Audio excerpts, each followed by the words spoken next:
I went to bed so early. My dear bud Robert departed this morning. So last night we literally just ate dinner, sat on the sofa, and watched Twitch. We watched GTA role-playing, which for any of you who don't know, it is the equivalent of watching someone who doesn't know how to play Grand Theft Auto wander around aimlessly in the city, apparently having some sort of restrictions on doing anything interesting, but wait for it, something interesting will happen 3 or 4 hours later. This is like my understanding. I don't know what's happening. It's like a soap opera where I'm actually seeing the footage of all the characters in the soap opera sleeping. I don't understand. I genuinely don't. I would like to understand. I don't understand. It's like Dungeons and Dragons without a DM to actually guide everything. And all houses you break into are the same. Do I understand it right? All the houses that you break into are the same? I don't know. We just chilled there until Pult came on. We were literally waiting for Pult to play StarCraft 2. And fuck, that guy's such a good streamer. It was so wonderful. And then I went to bed at 10:20. I was feeling good, feeling grand, feeling like a healthy man. And then my body woke me up at 4:45 and was like, hey, do you remember being stressed out about writing essays in high school? And I felt like I was there. I could just feel, oh shit, no, you know, you're in that daze where you're not quite awake yet and you're not quite asleep. And you're like, I can sleep for 15 more. Jesus Christ, I'm drooling. I can sleep for 15 more minutes, then I can get up and I can write the essay. Oh, shit. And then you're like, I don't have to write an essay. I'm 32, I'm an adult. I actually don't need to write anything anymore. And if I do, it doesn't need to be spelled correctly. It's 2019. Oh, thank God. Oh, thank God, right? Oh, I'm trying to get myself to calm down. Calm down. It's fine. Everything's going to be fine, Sean. Just relax. You're losing your mind. Wait a minute. Remember that one thing you said to that one professor in sophomore year of college and she got pissed at you and clapped back and made you look dumb and you felt bad and you tried to apologize after class and she wasn't having any of that and you just went home and you were sad and you're still sad 22 years later. Oh, God. Oh, fucking brains are shit. I hate brains. Brains are a garbage organ. You know what I like? The kidneys. Kidneys are super cool. They keep my blood clean. I love my blood being clean. By the way, I'm not a medical professional. Let me just state that right up front. They keep your blood clean, and liver keeps the water clean. And I think that the lungs are there for talking. These are about the understanding of of organs that your pal Day9 has. So even though I went to bed at 10:20 and woke up at 5 and was a little ball of stress until around 7, I just was like reading shit on my phone. For any of you who don't know, I have like super short vision without my contact in. So when I have my phone in bed, I'm just like holding it like right here. It's the most cyberpunk dystopian thing. All you have to do is add some blue and pink lighting, and I'd immediately be a top post on /r/vaporwave aesthetic. So yeah, I just read really stupid things about like petty revenge stories and like people getting caught photoshopping themselves on their Instagram posts, and then it was like 7 and I was like, what the fuck am I doing? And just like fell back asleep again. So that's about where I'm at. I feel weird. I feel insane. Just had a very nice morning being an adult. Now I'm gonna play some Magic the Gathering. That's how I'm going, man.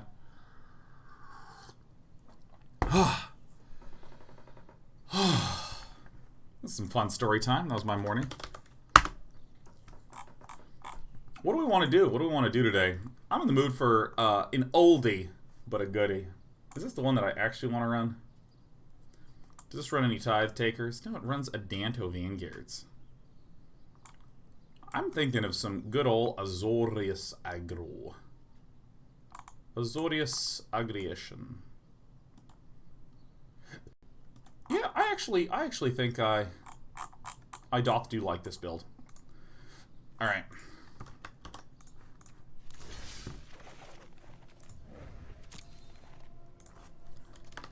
Azor Aggro V. I'm going to call this V3 on the Azorius Aggro. And I'm going to go through the deck list, and then I'm going to contrast it with some of the other lists that have been in existence.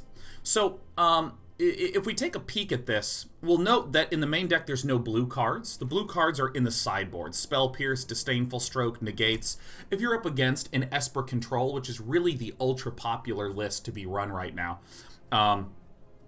this is the set of answers, the suite of responses that we'll have. to be able to deal with that puppy. I really don't like how my arm shows like this in this camera angle. I really don't. It just looks like I have this huge arm. Let me see if I can adjust this camera a little bit. Get the arm the hell out of there. Boy, that looks weird. That looks like it's like, peekaboo, it's day 9. Oh. Maybe I'll just like sit closer. That's probably a little more natural. Alright. So looking at this deck, this is just a straightforward go wide and beat the shit out of the person, right? We have History of Benalia as a big token generator. Very good and very, it's a very stable card. Your opponent needs either 2 removals or to wait a turn until both knights are out to clear them out. Benalish Marshal helps boost all our little 1-droppies. Venerated Loxodon helps boost all our 1-droppies by convoking to give all of them +1/+1. And then we just have a suite of 1-droppies. Dauntless Bodyguards, Hunted Witnesses, Skymarcher Aspirant, Snubhorn Sentry, and the best card in the deck. And I mean this with all sincerity. This is the best card in the deck, Legion's Landing. Legion's Landing, if it flips, you can make 1/1 lifelinkers every single turn. And if you're up against a Esper control deck, you can just win with a flip Legion's Landing and that's it. It's amazing. It's an absolutely exceptional card. God, why is my thing so... I'm being so persnickety today. I'm being your persnickety pal, day 9. So, other things of note. Here, I think, are the most significant things compared to some of our previous lists. Adanto Vanguard instead of Tithe Takers, which we'll look at later. This card, just in a vacuum looking at it, this is very good against a lot of control decks because if they... Because first of all, this sucks as a blocker. It's a 1/1. It's the shittiest blocker. But as an aggressor, it gets +2/+0 when it attacks. If there is kill all creatures, slam the Adanto Vanguards, pay 4 life, which you don't really need life against a control matchup. And it's very, very hard to kill. So this is an interesting little addend. Also, we see that Baffling Ends are run. What is a Baffling End? This is essentially the white lava coil. This is basically how to think of it. It does have to be kill a creature that has mana cost 3 or less, so it's not necessarily good against a larger creature like a Crackling Drake or something like this. And the downside that whenever it leaves the battlefield, the opponent gets a green dinosaur, 3/3 green dino. It's mostly irrelevant because this is only ever really used in me versus an aggressive deck. What's really nice about this? Well, there's a lot of Gruul decks that are running Chain Whirlers, that are running Gruul Spellbreakers, that are running big walls, that are a bit of a pain in the ass to actually bonk down. Baffling End is a cheap way to bonk them down. Also, a single Ajani in the list is kind of interesting.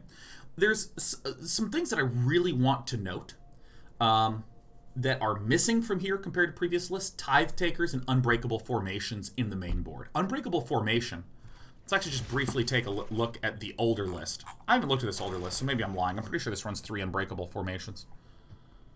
No, that's not the one I'm looking for. Alright, this is actually a way crazy old list. Fuck me, that is an ancient list. Yeah, that's fine, I'll just go back to this one. Anyways, Unbreakable Formation, which we do have one in the sideboard. This is a card that is primarily used if there is a large stale board position that we can't break through.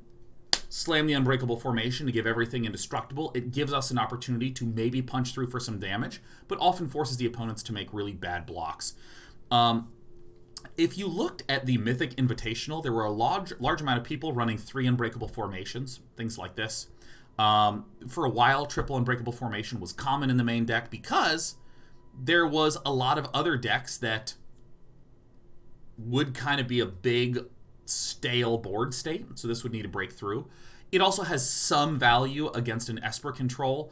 Oh, destroy everything. Hey, Unbreakable Formation. Yeah, see, all my stuff's indestructible. That said, it kind of sucks overall. I would describe it as it's a very okay card. It is like the okayest card, and so I like the fact that this has been cut from the main deck. Just briefly going through some of the things in the sideboard, 2 more Baffling Ends against really aggressive decks. 3 Tocatli Honor Guards in case we're up against Gruul. This disables everything. A lot of the blue counters against control decks. We have some other of the nice removal. Deputy of Detention can also be used. I think this would be... I'd have to spend some time thinking about when this would be good. Ajani's very good against some of the control matchups. Conclave Tribunal. In case we need extra removal. Something that I'll note that has really been kind of a big shift recently is... I feel like the Golgari Splash Blue, often called Sultai Midrange, but it's really Golgari Splash Blue, that has not been showing up that much in Zamita due to the fact that Esper Control, the list that we were running yesterday, this is so fucking good against Golgari Golgari Midrange. Like, oh, it's so fracking god dang good. And so I've just been seeing less and less of this. I've been seeing more Gruul, more aggro decks in there than Sultai. And I really feel pretty bad against the Sultai decks. We do have a Baffling Ends in there to help a little bit against that. I would like to, once again, welcome all of Hoaglandia that has just been entered into the Day 9 TV chat. Hey, Hoaglandia. I was watching Jeff Hoagland this morning run the funniest fucking, what was it? It was a Teamer 1,000-Year Storm with Wilderness Reclamation deck. It was so funny. It was the funniest ever. Celrus says, have you tried Sultai Control? It's pretty sweet. I think there's some good lists. Actually, Jeff Hoagland posted a list on Twitter with it yesterday. You can find it by looking up Hoaglepicks. I think that's the right hashtag. I just pasted it in chat. HOOGLPICKS. I should just look up Hoaglepicks. Yeah. Yeah, there it is. I did it right. I'm so good. Jeff Hoagland's in chat and says that is the right one. Hell yes. There's a good Sultai list there. So I'm gonna run this one. I'm gonna run this list a little bit. I'm in the mood to consume ladder points to hurt people. And if any of you are looking for a deck to climb up the ladder with, this is a very good one. Whoops. I tried to update my deck to the word Hoaglepicks.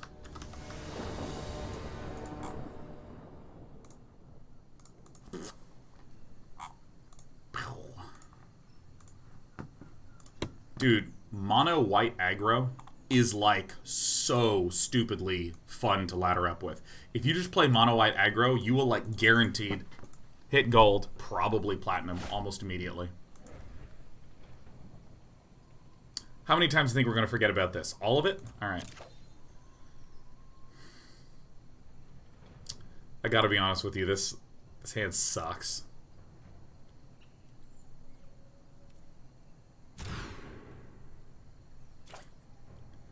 I mean, it's not good.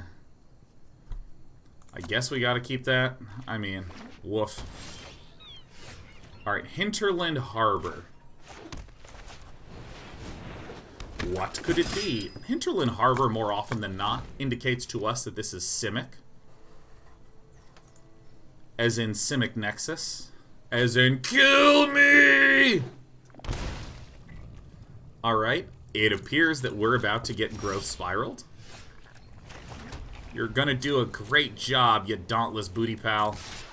Why did I not play the Hallowed Fountain? It's fine. It's the very first game of the day. We're waking up. Farts. Farts and fudges. So this matchup is going to be relatively straightforward.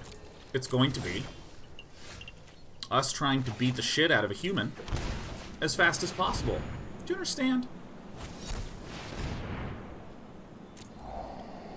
That's actually, in a way, kind of good for us.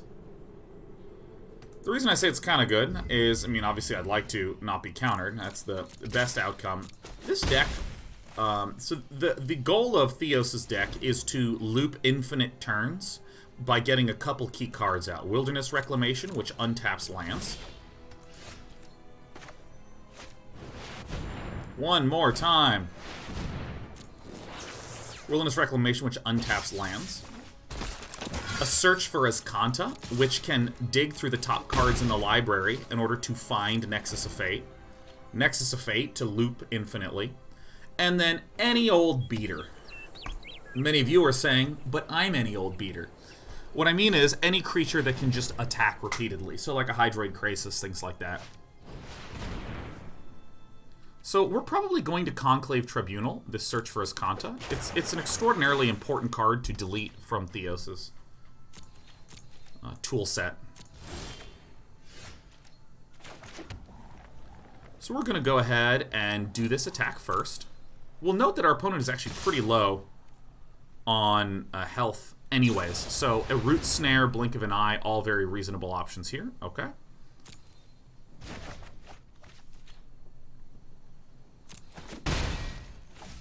Now I'm going to do something that might look a little passive. As you know me, I'm your passive pal, day 9. But I'm going to go ahead and remove this Search for Azkanta.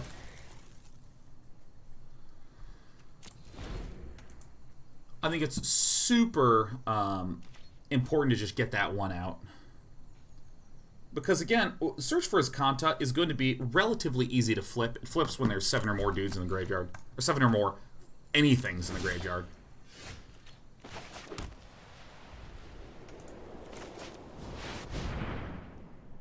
Sinister Sabotage! Root Snare, Blink of an Eye, both very reasonable ones. Or take you the damage is totally fine. I think it's most likely that a Chemist's Insight end of turn is going to be what's popping down. Oh my god, I have so many messages on my phone.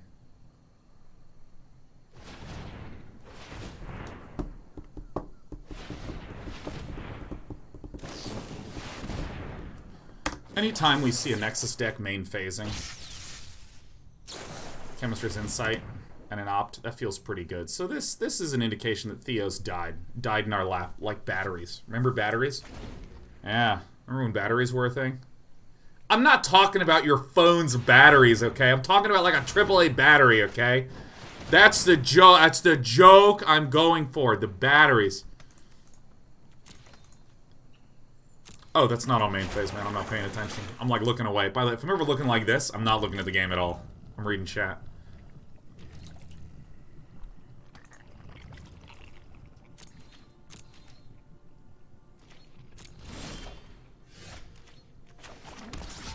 So what we're going to do is a classic move, which is see what our opponent does. We're just going to see what our opponent does. Root Snare is good. We did that first because now we sort of know where we're at. We can Conclave Tribunal that. No Search for Azkanta for you, my friend. The thing that's really useful about Search for Azkanta is that you can think of it as really nice card draw. It will let you draw 1 card per turn, and it lets you look for the right card to draw. So getting rid of that is super duper important. Now if our opponent, say, has a Wilderness Reclamation, jeez, 3 Chemist's Insight in the top 22. That's just really nice for Theos. But at the same time, this is what makes Magic interesting to me, is the sort of combinatorial possibilities where our opponent also hasn't drawn a Wilderness Reclamation in the top 22.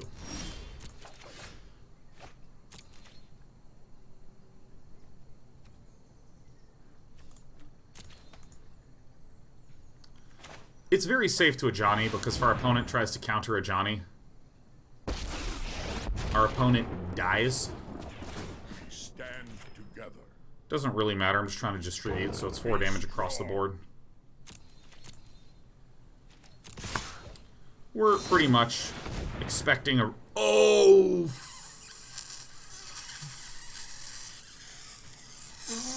Fuck! Let me explain why we had so many Fs. Root Snare. Prevent all combat damage that would be dealt this turn. This is the common defensive routine of these Nexus of Fate decks, right? If they can prevent damage, then hey, they can go to 2 health and then get infinite turns and it's fine.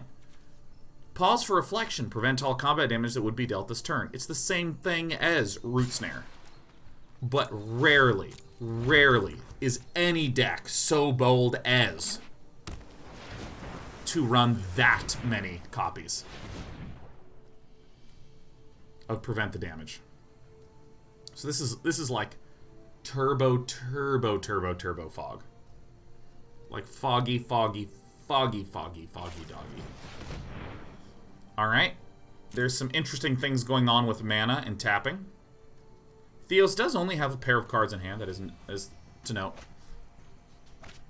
There is not yet a Wilderness Reclamation, which is a very important piece.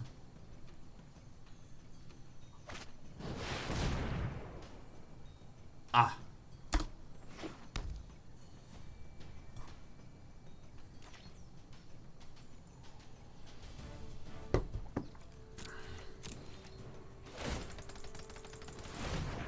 Alright. Now, I would say about half the time, Theos is in a super uncomfortable spot and must just play a Chemist's Insight to draw. So he's discarded a counterspell.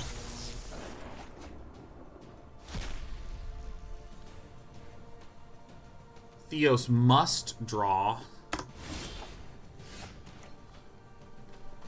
Alright, well, let's just start buffing things. I'm going to buff this. Why not? Let's just make them 5, huh? I will lend you my strength. So the reason why we're feeling very good is that we have eliminated the search for Azkantas. Root Snare, as expected.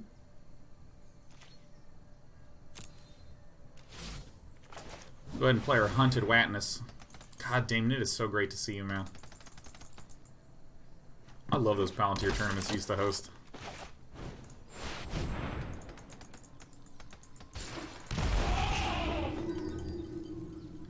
This is the most important card to disable the opponent's ability to go infinite. Obviously, Wilderness Reclamation propped up by Azcanta is like the money combo, but more and more I feel like Search for Azcanta is really the big boy card. Yeah, this is kind of expected right now. Theos is just desperately digging for another Search for Azcanta. These decks often run 3 of them. I was really happy when I saw a pair of Conclave Tribunals. That really shuts down our opponent.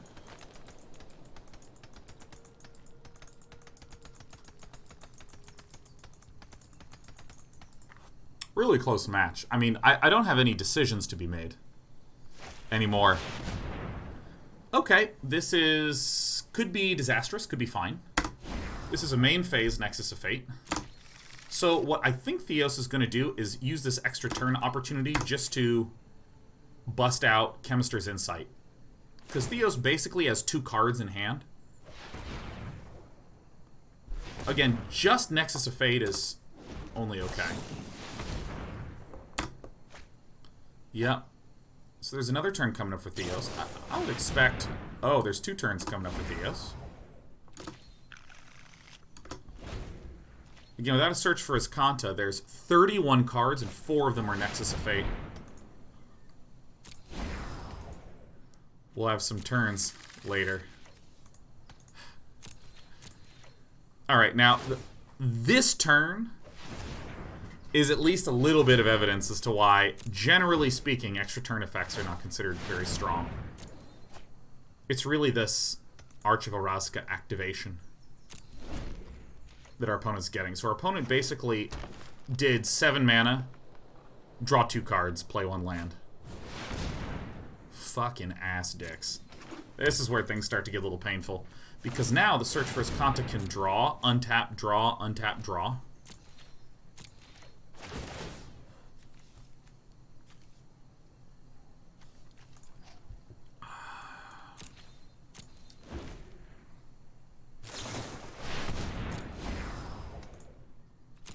Alright.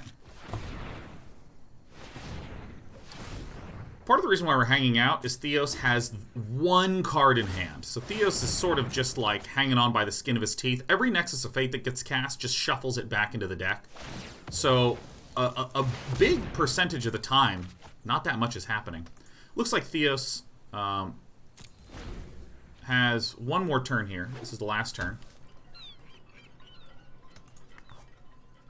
Powder Jam says, can I interest you in Shift Enter to stop Bodyguard from taking priority? One thing to note about that is that... it's not that good. One thing to note about the Dauntless Bodyguard moment things like this I often just like as opportunities to just stop and chill. But also, even if I shift enter, when our opponent casts a Nexus of Fate, which is almost inevitable now that our opponent's not stuck at like 1-2 cards. Once the Nexus of Fate is cast, that's a very, very cool play. I forgot about Blink of an Eye to reactivate that. That's super clever. So you'll notice we're auto-passing.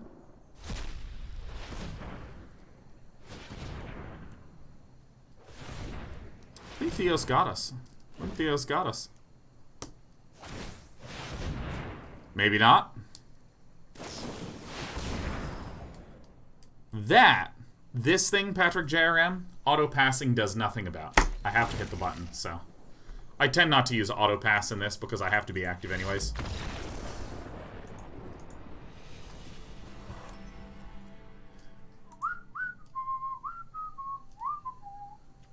So I think this is a good time to bring in our counters.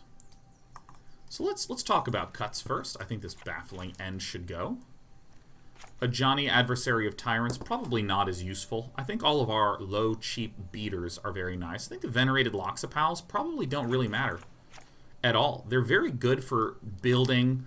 Venerated Loxodons are really good against like red, against other pseudo-aggressive decks, because it just makes a huge wall of units, which is really strong. Birddown says, I'm confused. Besides being obnoxious, how is that a win condition for the opponent? The opponent had a 6/6 flyer in the air. We're at 18 life. And so if our opponent gets 3 extra turns in a row after that, which is near 99% guarantee given all the cards that our opponent had available, our opponent just hits us in the face 3 times with the 6/6, and we become deathed. Spell Pierce, yes. Disdainful Strokes, yeah. Negates, And I think we actually do want the Deputy of Detention here as another opportunity to get rid of a big swath of stuff.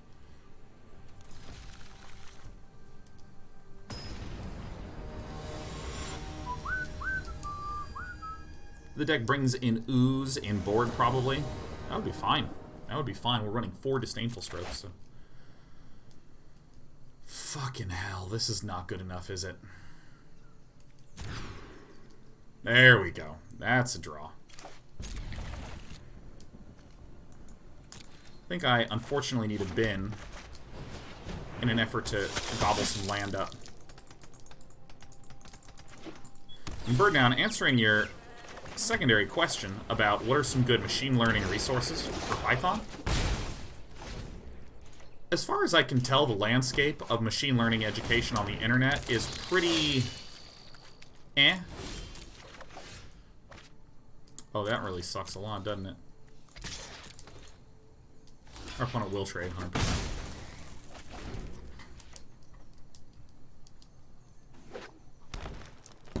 Magikarp Otor says, why not put Nexus Hate in your sideboard to get a better matchup post-board? I mean, we have so much best of 3 stuff. I mean, we basically just boarded in, like, 8 answers to it. Unless you're not talking to me. Oh, you're not talking to me. Okay, that makes a ton of sense. I was like, Magikarp Otoro? Well, you know, arrogantly, I think that anytime someone types in this chat, it's clearly directed at your pal Day9 TV, you know. Do you know what I mean?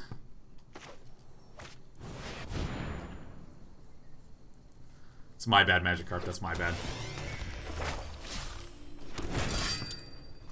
I'm going to go ahead and wait 1 turn. Because the next turn is going to be a beaten.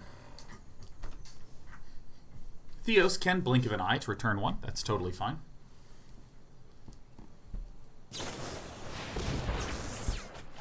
That's not fine. That's actually really good. The fact that we whiffed 1 land is a bit painful. How does Control deck beat this kind of deck? Enchantment Deletion is the big one.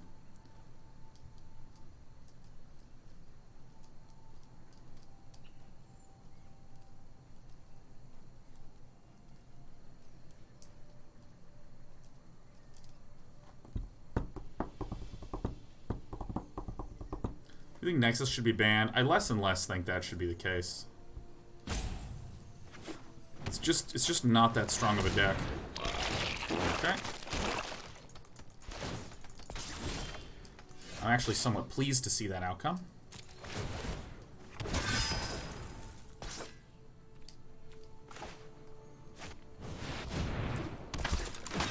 This is going to hurt our opponent quite bad.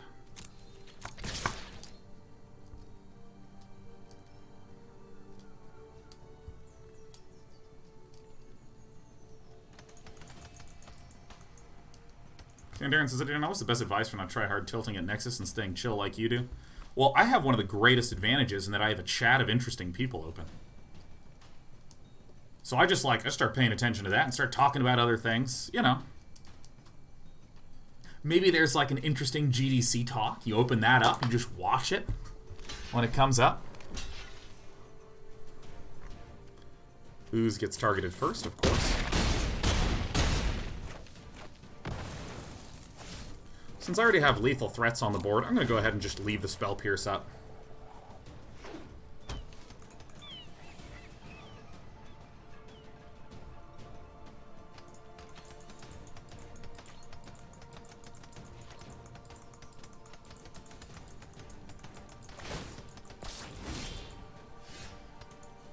Another counter would be good.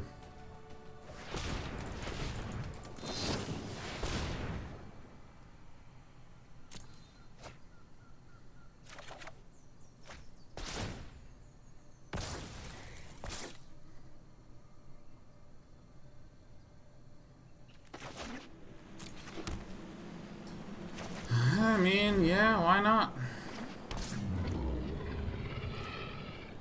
Our opponent messed up. Our opponent could have gone Forest and Arch of Arazka, and then still had enough for a Biogenic Ooze at the end.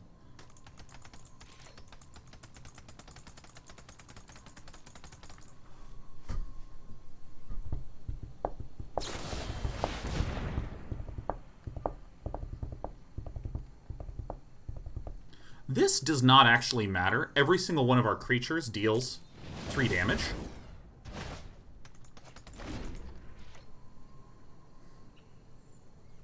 So if any one of our creatures is unable to be blocked, we win. Basically.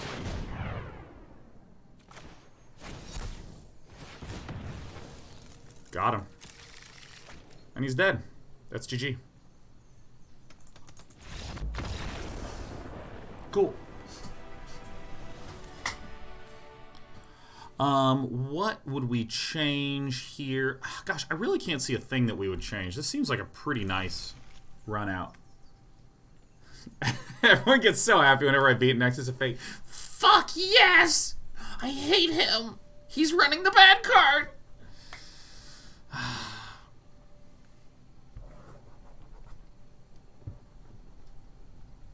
I could run another Conclave Tribunal. I could. Eh, it feels a little thin. I want to make sure I don't have too many, like, delete stuff that is not active. Albatross Times used to do such a perfect Albatross impression. Ah! No! Ah! I'm holding on to that puppy. On the draw?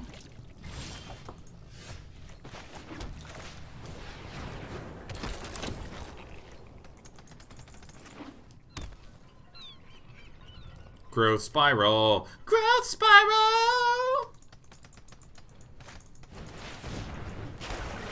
Search for the Scanta. Oops. Just gonna get the damagier ones out first. This one! I want him to be so protected! So, we're more than likely going to try to Conclave Tribunal that. More than likely. Theos having this as a filter is a bit obnoxious, but it depends on what actually gets flippity-plopped down.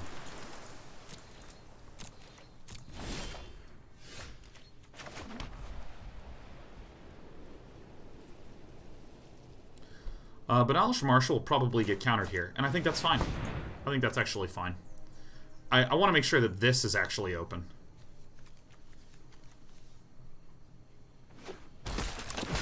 Okay, well then that means that there's probably a Growth Spiral or a Blink of an Eye or some such thing. Probably nothing will get cast on this turn. Blue mana would be very, very nice here. Alright, Growth Spiral it is.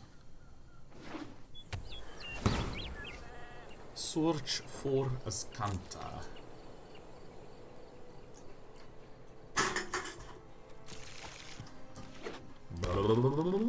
Alright, so he saw a Nexus of Fate on top, bend it. It's an interesting indication to us.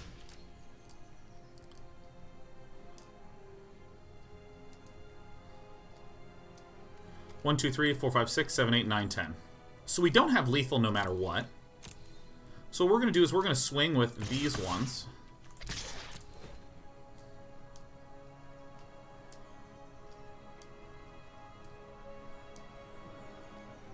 To make sure that we have enough mana up for this Conclave Tribunal. There was no way to prepare an attack that would... Blink of an eye would be really nice here. Perfect. Absolutely perfect.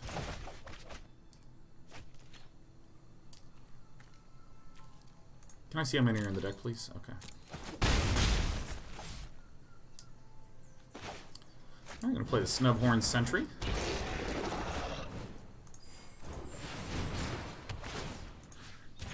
No ability to counter that. Gimme. Alright, so our opponent does not have any filtering right now. If we draw a blue land source, that can be just extremely powerful and just be a game ender. Extremely powerful and be a game ender. GG. My name is Day9. I'm going to punch the man in the face. GG. I love how branded I am. Look at this Day9 TV with the Day9 TV logo. I come to this screen, I got Day9 TV behind me, man. It's like so good. There is so much Day9 behind him. Alright. What do we think? Alright, so 1, 2, 3, 4, 5, 6, 7, 8. 9. 10.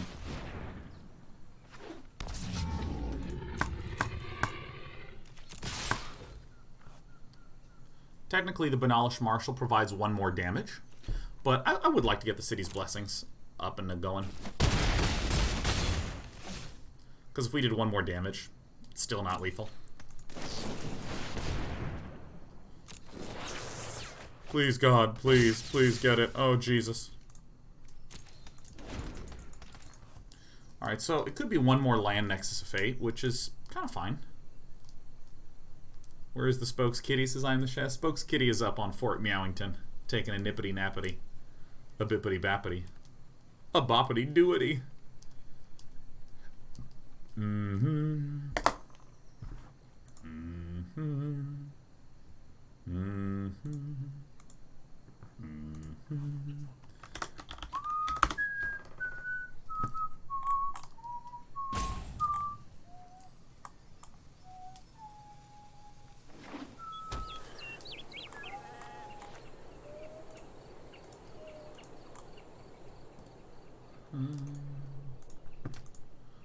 Oh, I looked away. I was like, there's no way we're not going to be up against infinite fucking turns.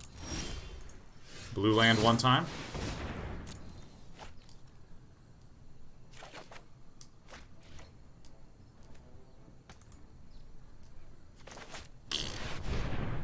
Doesn't even matter.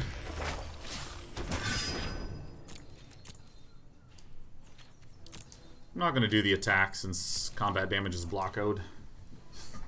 1 blue land, and we have a strong probability of winning it.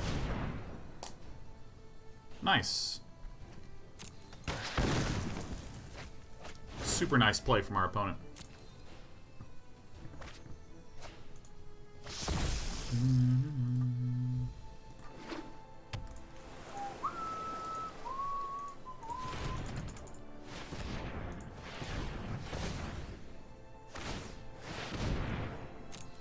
Leaving that 1 green mana there for posterity. It's because Theos knows he's going to get a Wilderness Reclamation. Do you know what I mean? Ah, Ritsna. Alright, looks like someone accidentally tapped a land that they did not mean to tap. Sorry, Theos. Never mind, Theos is totally fine. This guy's balling out of control. Do you know what I mean?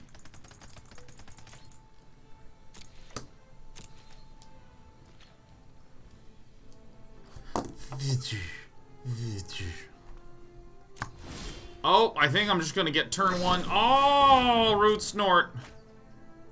Alright, let's get that blue land. This doesn't fucking do anything at all. Why does it have to be a non-land permanent? Why can't I just functionally use anti-acceleration? Alright, let's get Theos. Is kind of low on land. I mean, if I just... I totally should not have done this. Because now everything's tapped, so if our opponent starts looping with a creature out, I can't block. So, enter is what skips combat. Spacebar is what all attacks combat.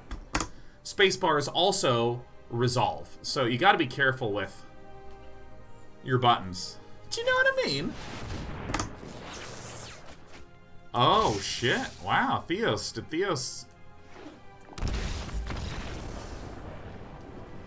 Oh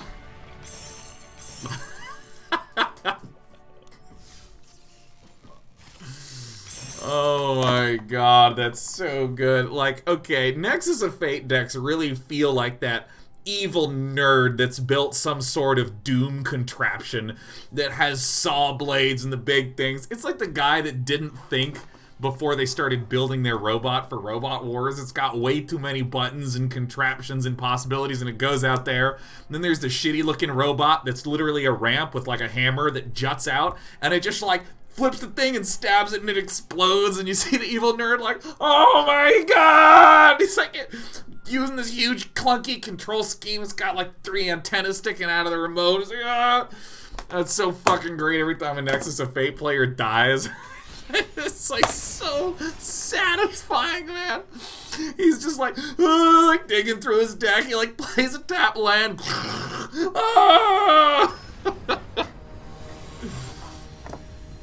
Oh, it's so good.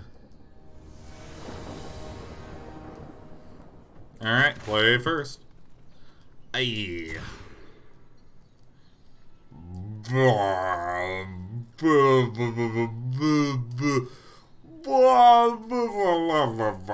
I need to get 2 out of 3 lands, and I have a scry. That seems likely.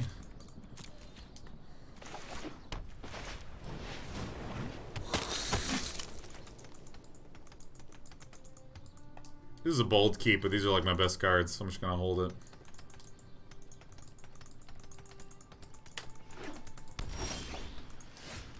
Alright. None of you know how to be good at this game, only your pal Day9 knows. Stormgrad Games says, so I'm interested in the 30-day project. I literally just want to paint some Warhammer stuff. Is that legit? Or is it for more real useful stuff? No, that is a perfect project proposal for 30-day projects. That is like fantastic. There's a good one. It's a perfect project. Maybe you have 15 pieces that you've been wanting to paint. So you spend week 1 getting yourself set up, getting all your paint set kits out, getting all the paint that you need, doing all the planning. Week 2 you paint 5, week 3 you paint 5, week 4 you paint 5. Sounds great, man. Sounds great to me.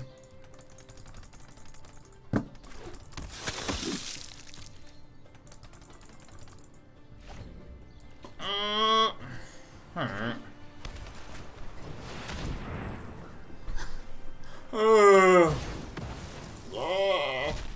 It's okay, land off the top. Fucking hell, man.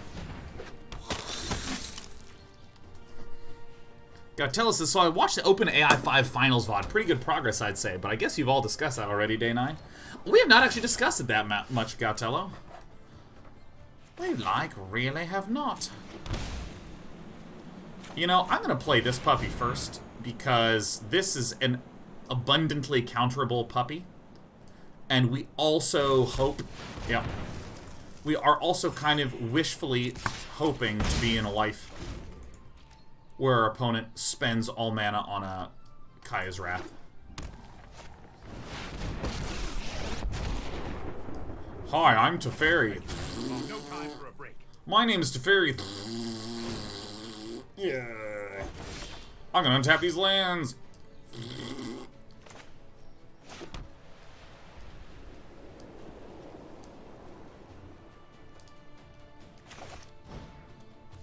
Is this right? I mean, we're so doomed. Sockman says, which do you hate more, Teferi or Nexus Fate? Nexus Fate, certainly, even though Teferi is obviously the way, way, way, way, way better card.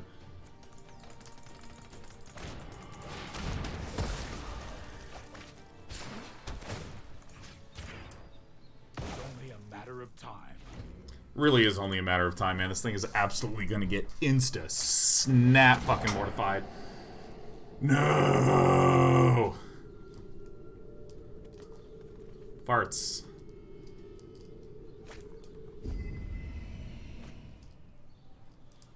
Farts. Shit. Alright, you got it. You got it, Necroz. You win the game. You win the game.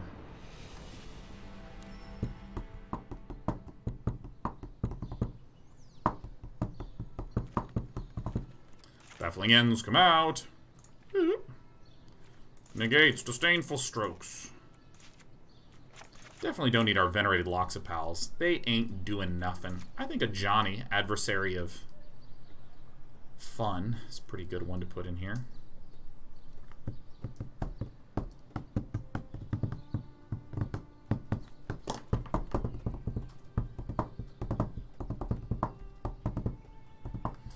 Conclave Tribunals are not actually the best, but I feel like...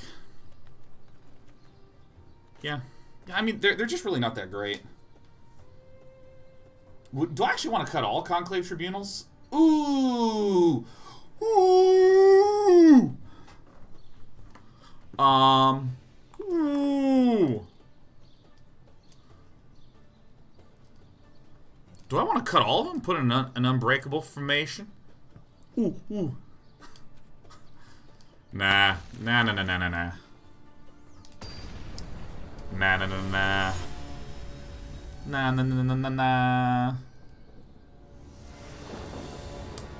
Excalibur Z says, I enjoy the OpenAI matches by and large, but it's tough seeing so many people declare this as an ultimate victory despite the illusion/summon restriction and only 15% of the hero pool represented. I actually would state that it's completely irrelevant. I would describe it as in, like... So for any of you who don't know what this discussion is... Oh, fuck, that's such a weird hand. Oh, fine. Oh, God. Big piles of tears, man. Just give me a flippy pal off the top. Give me a flippy pal. Give me a flippy pal. Give me a flippy pal. Give me a flippy pal. Flippy pal. Flippy pal. Flippy pal. That's Legion's Landing, by the way. It has thusly been dubbed Flippy Pal. There's a mobile developer right now who's like, oh, that's such a good name. Flippy Pals are so good. I gotta make that game. It's time to get to work on the lottery ticket. Ooh! All mobile games are digital lottery tickets. Oh, this is Flippy Pal, and if it does well, we'll create a sequel called Flippy Pal Saga. And then a larger company will come along and be like, alright, we're creating Flippy Pal Legend. And he's like, no! He immediately loses all the market share. Revenue drops from a lot to a little. And because it's mobile gaming, everyone's advertising billions, and everyone's remaking those billions, but at the end of the day, no one's making any fucking money. Alright, so far, looking so good.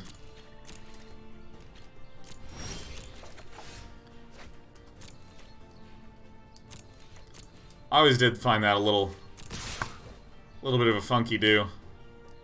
You like, every mobile game does nothing but contain ads for mobile games.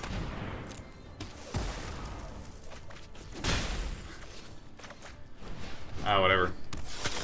Alright, so for any of you curious what Excalibur Z is talking about. So, researchers at OpenAI created an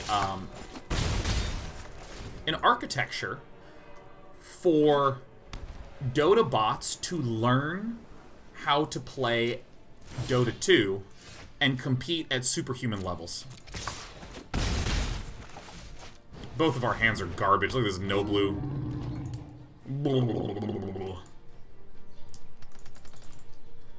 And so the idea is, once again, lots of AIs are written as instructions, like, if the game is at less than 10 minutes, then go to this lane and don't leave lane and keep laning and blah, blah, blah, blah, blah. This Dota 2 AI was just told, win the game. Try to get kills. That's it. It was just given the instruction, win the game. And then it learned how to play. And the sort of... Yes! The sort of interesting statement here is... Oh, if I can get just one blue land, blue. Farts and fucks. The interesting aspect about this, from a machine learning perspective, is the fact that Dota 2 is such a complicated game. It's remarkable if they were able to at all learn. That's why we run Conclave Tribunals.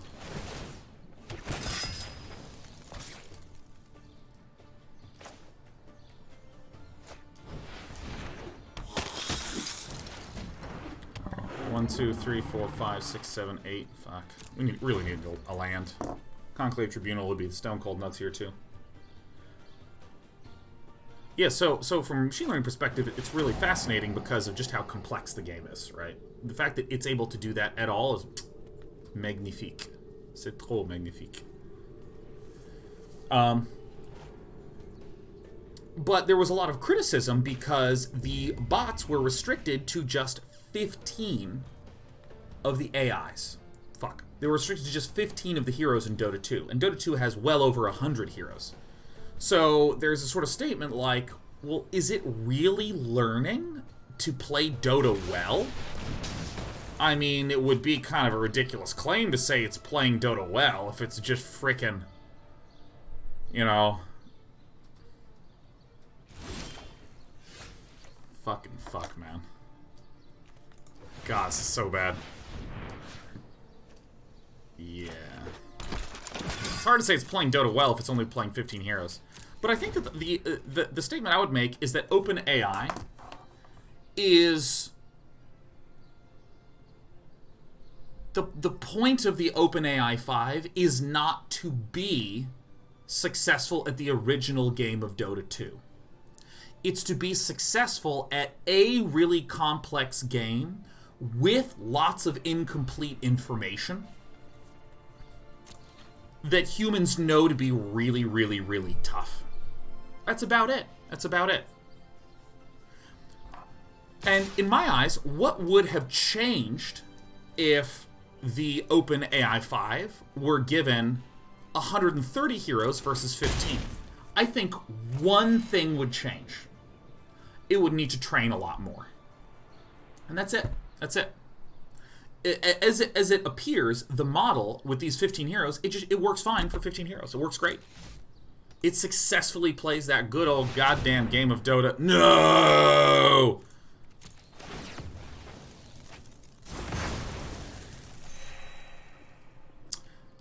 This was the wrong target.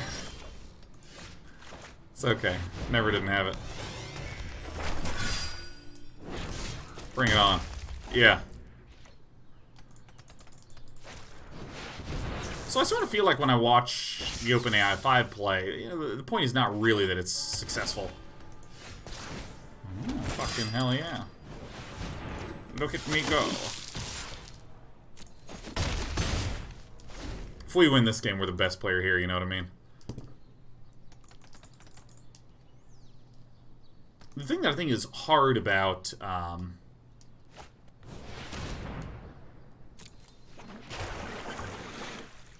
the thing that I think is actually really meaningfully interesting and difficult.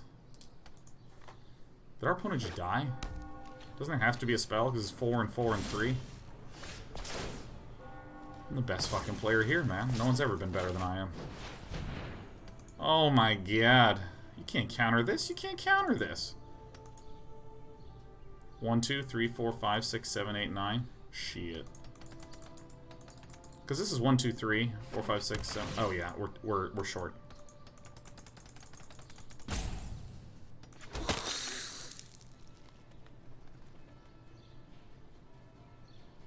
Excalibur's easy. When you phrase the challenge that way, it's completely understandable. Maybe it's a messaging problem where mainstream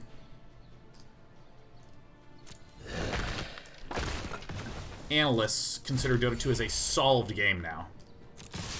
That's weird. Suppose they weren't playing Dota 2, or rather some approximation. I think that's more technically accurate. In fact, it's inaccurate to describe any of those machine learning successes as solving the game. For instance, there is a Dota AI, what the fuck, there is a Go AI, Alpha Zero, that is better than any known player or AI at the game of Go.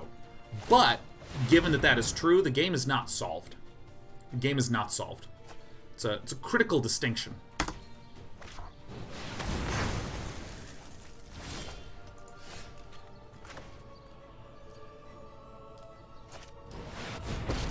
I actually think we're going to win this game. If we can get Ajani pumped up to 7. And we can start making tokens, man. That's dope.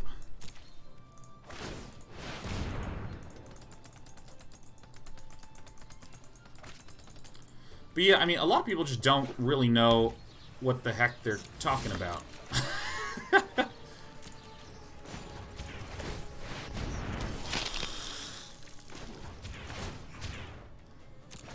If this -7 goes off, there's no way Necrosis is going to win this game, man. When would the game be considered solved? Just a hypothetical. Solved has a strict definition, which is that given any state of the game, you can deterministically demonstrate what the sequence of moves is to win or draw. So, for instance, because the game of Go is, in a literal sense,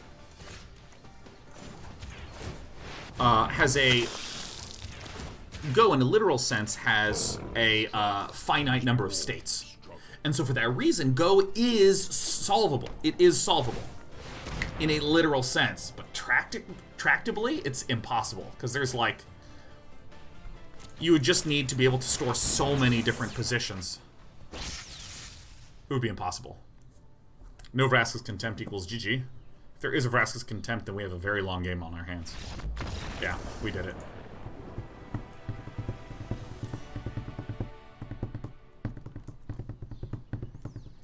I think we're the best fucking player in this game, so I'm going to go ahead and hang on to this. Do I want to get another Conclave boy? I think it's still good enough. A lot of people use the word solved interchangeably with really, really good, which is technically not true.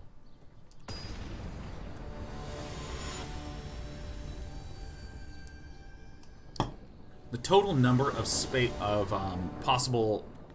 What are the total number of positions in Go? Total number of positions in Go. Well, I mean, in a literal sense, it's 361. Excuse me, 3 to the 361 power. In like a literal... Jesus, this hand is so fucking good. Wow.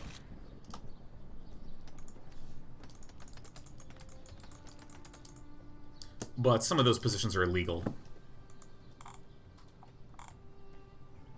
Whatever, it's 3 to the 361. Yeah, where am I getting that number from? There are 361 positions on a Go board.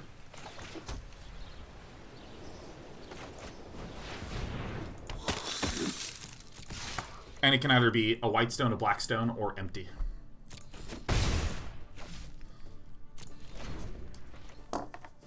So.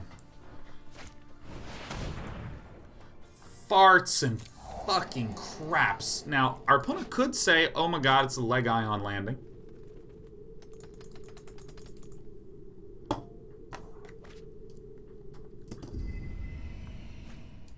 Yeah, Disdainful Stroke's gonna be nice, but... Farts and fucks.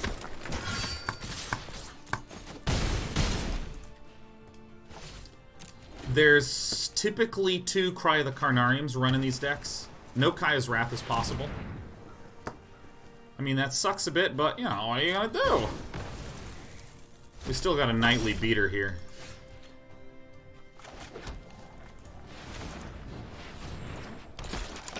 Many of you are saying, Sean, I'm a nightly beater. To you, I say... Alright. Oh my god, fuck! Well, you know what? What do we want here, huh?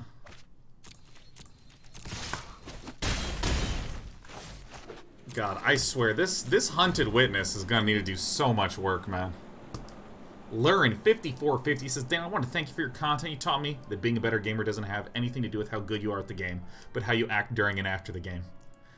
That's either the most sweet and sincere compliment, or it's a really underhanded insult.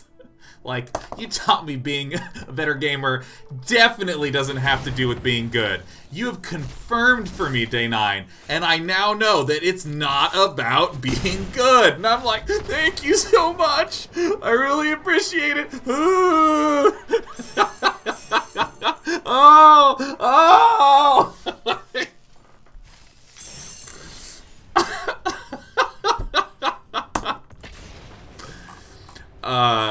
Now, let me also say, Lauren, sorry, I had to have fun with that for a moment. Thank you, I really appreciate that, because I do believe that, you know, there's a lot to be learned about oneself when playing games. A lot to be learned about oneself when playing games. This is a monster hand. And it's important to...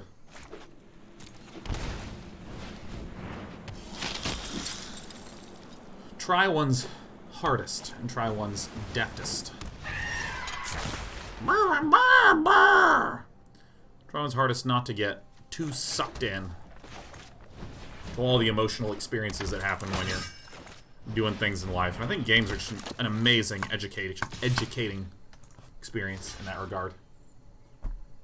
Yeah, get the fuck out of here.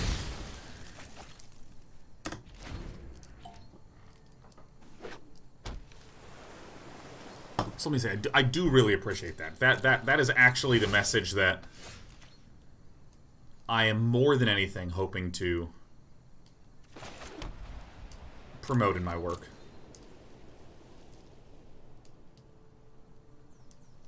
But God, that's really funny, because now I want to say to people, like, you know, you've taught me that being nice is not really about making people feel like you're a nice person. This is the outcome that we were hoping for, because now I can get real serious beeswax down. Uh-oh. We got 10 gifted subs from Vlem. 10 gifted subs from Vlem. 5! Oh, look at the gifted subs are flying away. Thanks, Vlem. Hey, if you've been lurking in chat, you might want to check a wreckaroo. Ah, I see. It blocked and killed it. Ah.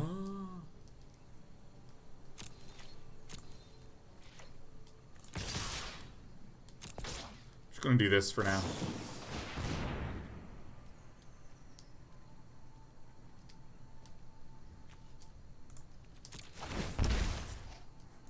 Oh, wait, I could have waited until it targeted. That's my bad. Oh, wait. Wait. It loses all abilities until end of turn? I'm just slightly confused here. I'm confustrated. So is a keyword an ability? I actually didn't realize that. I didn't realize that keywords were abilities. Ah.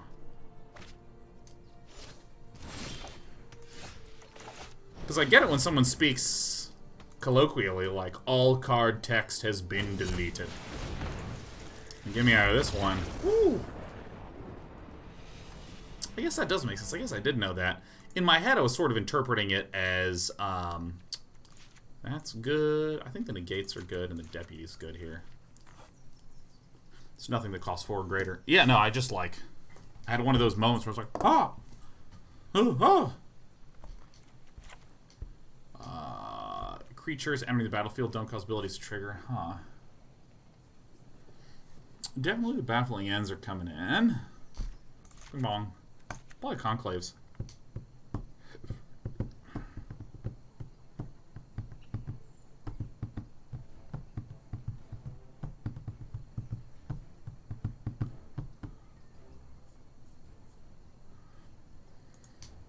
God, I really wish I had Tithe Taker for this matchup. Tithe Taker shits on mono blue.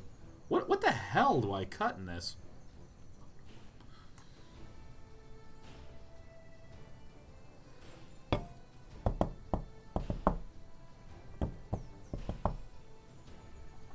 Probably, like, cut the Adantos. I know it's Adanto, but I find that funny.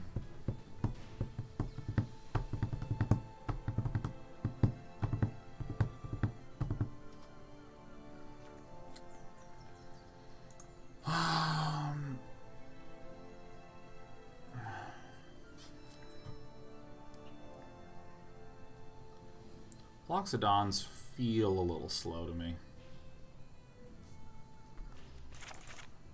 But now what do I put in?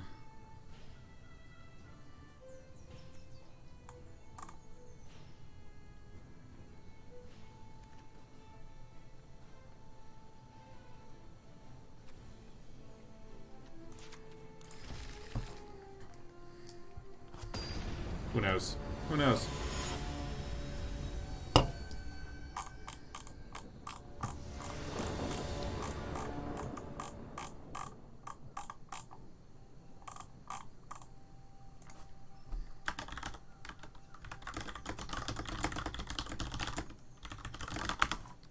By the way, Lurin 5450. I hope my joke did not offend.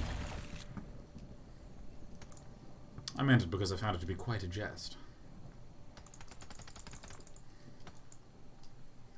But, you know, it's one of those things where you type something sincere to a content creator you watch. He just, like, makes a joke.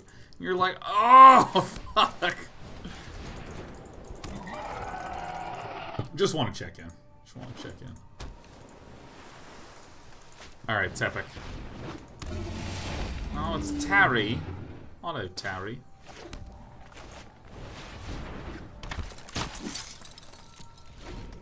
Well, I'm not going to do the attacks. Tocatli Honor Guard's nice for the sake of the Murphos Trickstas.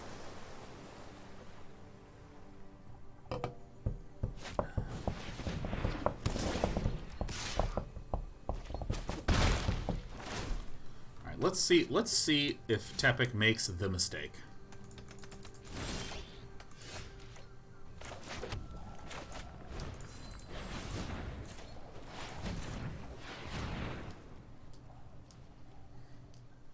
Looks like a Spell Pierce is going to be our due. It's all good. I'm worried. Lurin says my internet crashed. Didn't see what you said to me. Oh, Lurin. Oh, you gotta rewind. It was good. It was really good. Or you were confused by it. Like, I don't know. It was good. And you gotta rewind. Oh.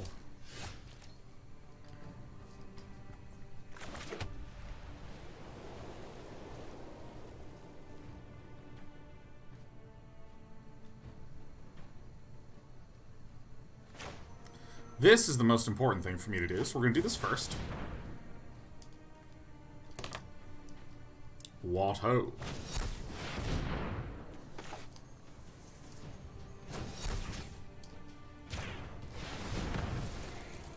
Oh, we got him so hard here. Oh, this is really good.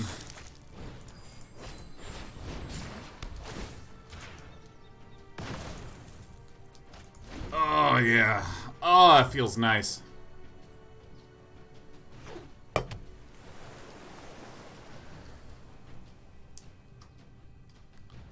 Tepik, Tepik, Tepik, Tepik, Tepik.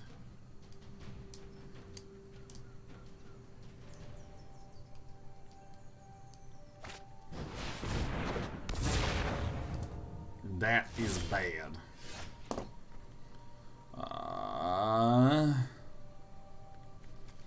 5, 6, 7, 8, 9. This would be 10.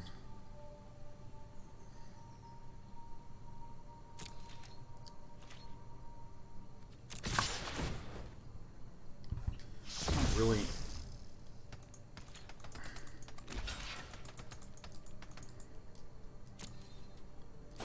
So I'd rather, if I got the city's blessing, our opponent would more than likely. 1, 2, 3, 4, 5, 6, 7, 8, 9. Yes, then I can make 10.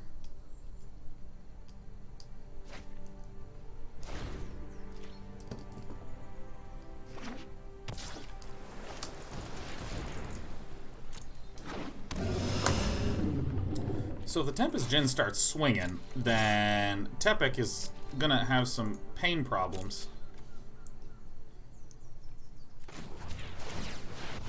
Oh shit, it's not an instant now. Dong.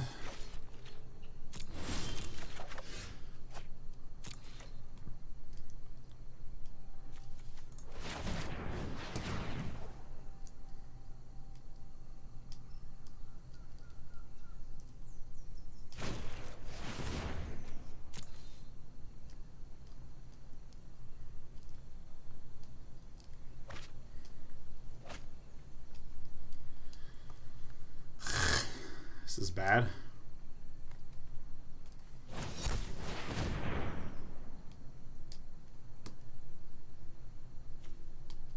Oh. That actually helps. I can at least get some damage in.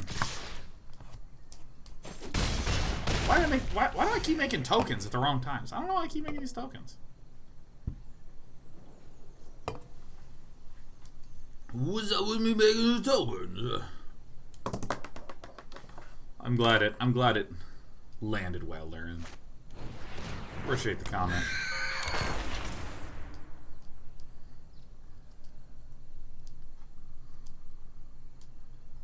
Pipe Jerem says you love doing things in response. It's the biggest hole in your game. I don't know if it's a hole. Because a hole implies, I think, like a weakness. I would describe this, it's almost like nonsense. It's almost like I just do, it's just like this involuntary muscle reaction. I like to think of a leak as something that is done, and we're dead. I like to think of it, like, you know, a leak. It's something you're doing consistently poorly. I'm doing that consistently randomly. Should probably reroll my quests. Dude, I had an issue with picking up pens and taking them around the house and like dropping them, and I went and recollected them, and now they just like do not fit into my pencil cup. This is the most clogged ass pencil cup. It's also really great. It has this bear that's waving, and then on this side, it says, "Hello, my old friends."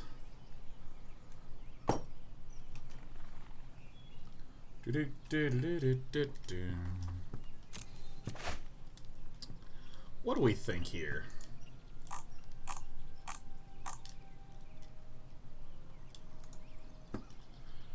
What do we think about this? This is actually a pretty good hand. I'm actually going to keep this. We have a lot of 1-drops.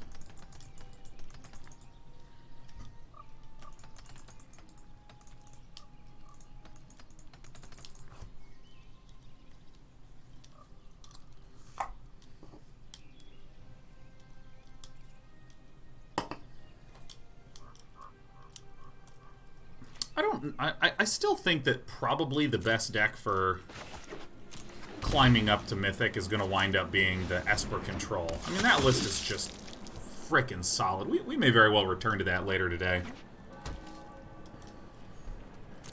If we get a land here, I mean, that's just the sickest. Wow! Ah, and then we have this Dauntless Bodyguard to protect that one and this one. To protect the other one, it's a big chain of protection. Like, if HAL 9000 is against Flip Legion's Landing, that's game.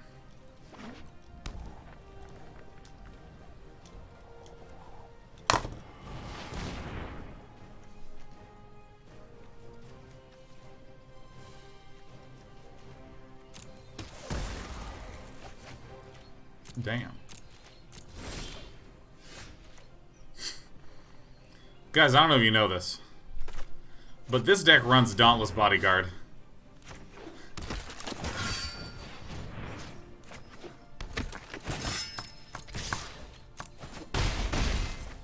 If this gets Cry of the Carnariumed, that does kind of hurt a little bit.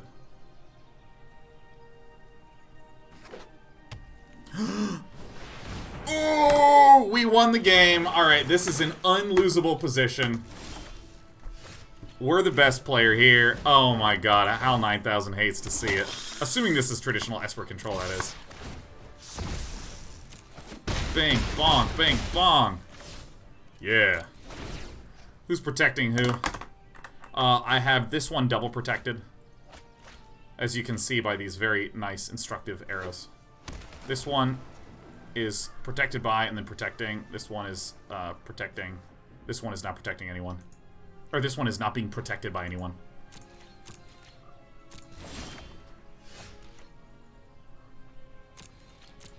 Oh my god, if it's Settle Wreckage, that's just gonna be so funny. Oh, here I come.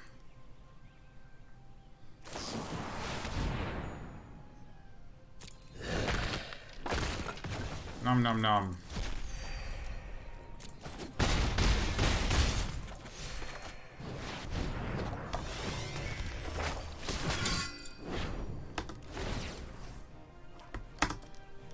Yeah.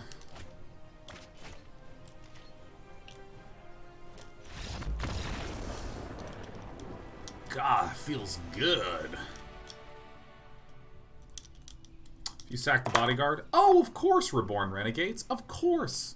Of course, that's a great point. I can't... I mean, once the Legion landing flipped, I stopped doing any intelligent analysis about the game. Goodbye, Locks of Pals. Goodbye, Baffling Ends. Welcome, Ajani.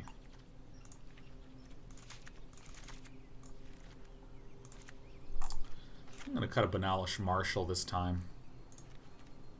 Keep my Conclave Tribunals in. This feels pretty good.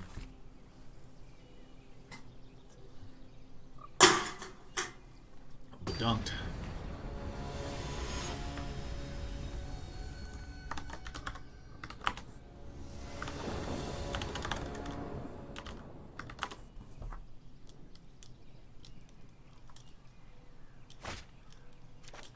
Ooh, that's a poopy one. That's a poopy hand. Alright, let's get some 1-drops on the top. Yeah!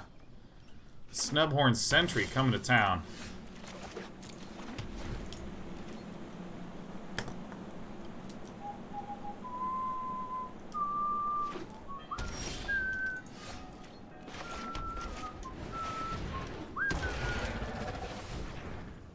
It's me, a hunter witness. Arr. I didn't shock out the Snubhorn Sentry because it doesn't deal damage.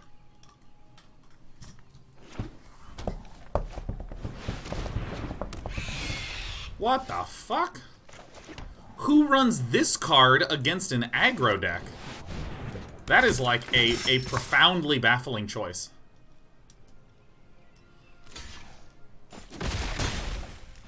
Why? Like, I really don't get this at all. I mean, he's going to be able to snatch up, like, 1-drops, and then I'm just going to overrun because I'm better at going wide.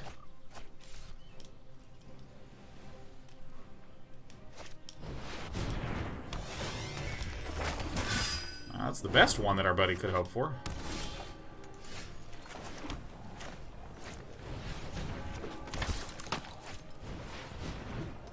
However, we are still better at going wide.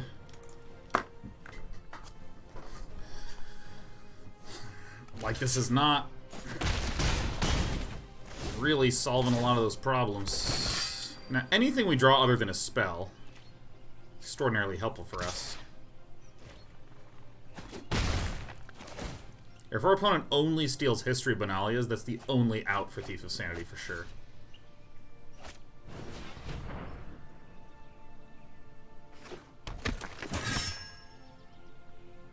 Because now, a lot of the cards, like Kaya's Wrath, are bad for Hal.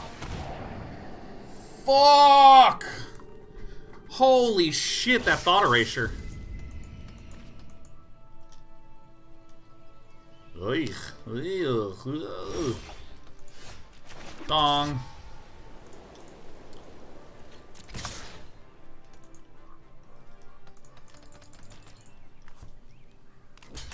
Ooh, shall block. Ooh.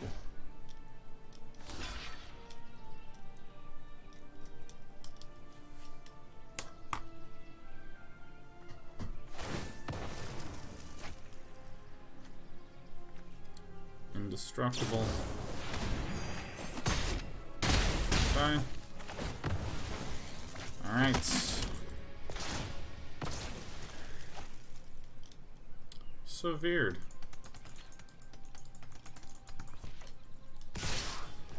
God, that thought erasure was painful. Painful. Wonder what was cut to put in Thief of Sanity. Thief of Sanity is a very weak card to sideboard in.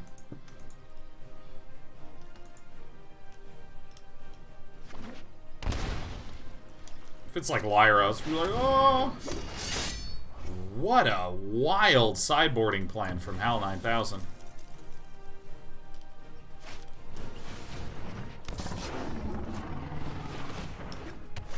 Whew. Oh, we're dead.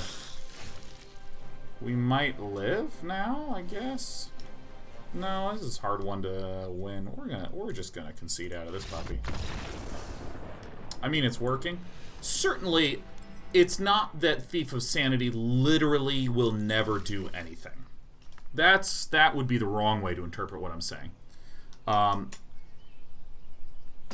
What are the cards that we automatically think of as really good against my deck that goes wide? Cry of the Carnarium, Kaya's Wrath, right? Whew, that's bad. Okay, that's okay. It's not amazing. Fuck, it's okay. So Cry of the Carnarium, Kaya's Wrath, these types of big sweeper effects. Also, things like Moment of Craving and Cast Out, other things like that, but really the big sweepers. Now, if you play a Thief of Sanity, what can Thief of Sanity not do well? Block. It's a bad blocker. It's a 2/2. Perfect. Many of my creatures are 2/1s that are 1 mana, so that makes Thief of Sanity a bad blocker. Thief of Sanity also really makes Cry the Carnarium and Kaya's Wrath hurt him, right? It feels kind of bad.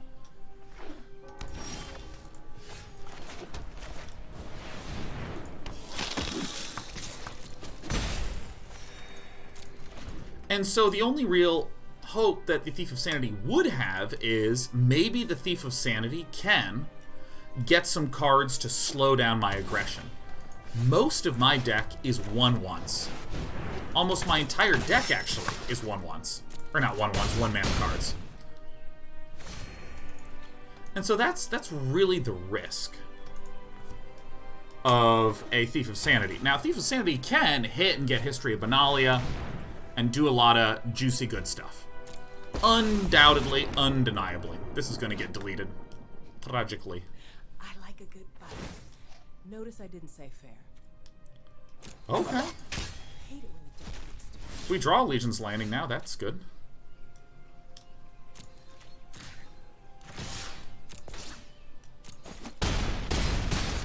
Well, this is sad. If we'd drawn a Disdainful Stroke, would have been amazing. What about Ritual Soot? Doesn't get run in this deck. Doesn't get run.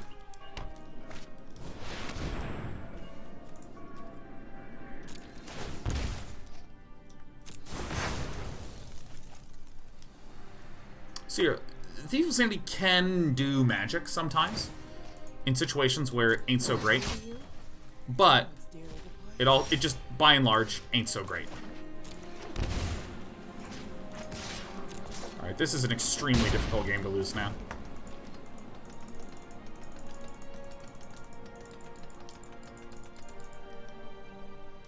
And I think that's what makes a lot of the analysis of cards and decisions, especially sideboarding, like really, really interesting. Fuck. Shit. Alright, well. You know, what are you gonna do? Moment of Craving wins the game for Hal. Woo, boy. That's like the combination of things that doesn't let us win. Okay. For any of you who are really curious about problems with Thief of Sanity, we got one right here. We got a problem with Thief of Sanity right here. It's gonna now have to block, and it ain't so good a blocker. Now, imagine if that Thief of Sanity was just something simple like a Moment of Craving, you know? God, my chair is getting jammed here. Want something bad? Funny, that's what I do.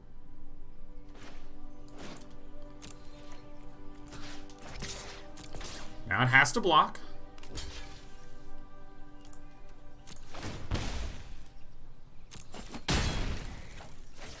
Didn't really do so much. And this is generally speaking why Thief of Sanity is run as a sideboard option versus control decks. This knight can get blowed up. That's absolutely true.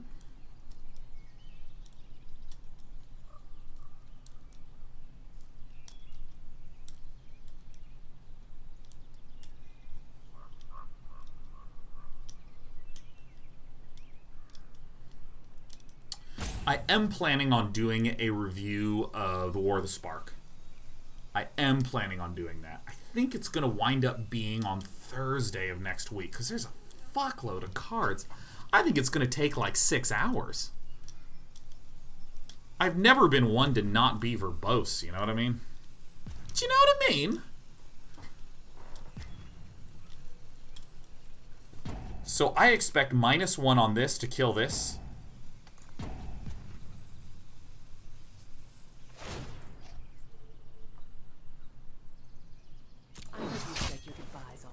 It's a nice play. Delete a creature from Hal's own graveyard.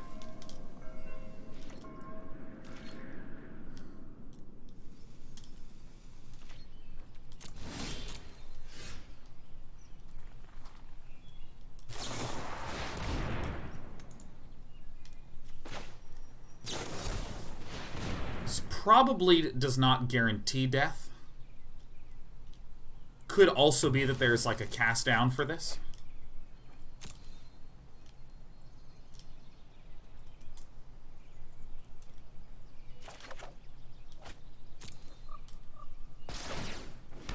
Okay, so now there's another round of problems. I think that... Alright, we won.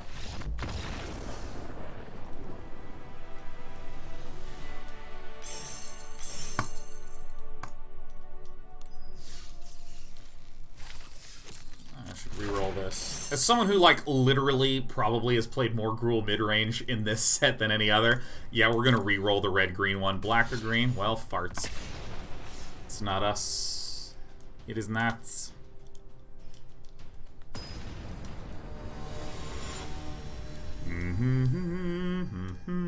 Should I get more coffee? I think I shall. What a bad hand.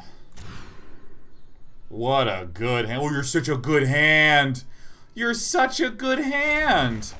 Oh! Oh! Fuck, do I want this? I actually don't want this, huh? We already have all the land we need. Alright, it's Ram Squad. What you gonna do, Ram Squad? Oh, it's mana blue. Alright.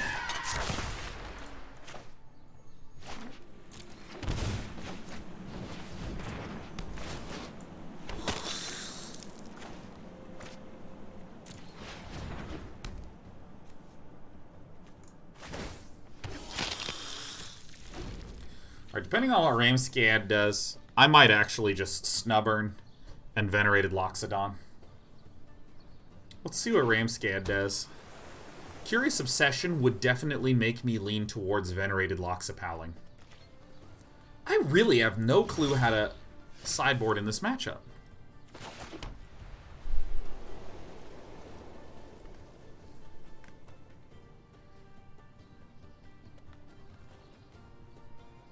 Eldixo says, hello, Day9 from Italy. What up, Eldixo?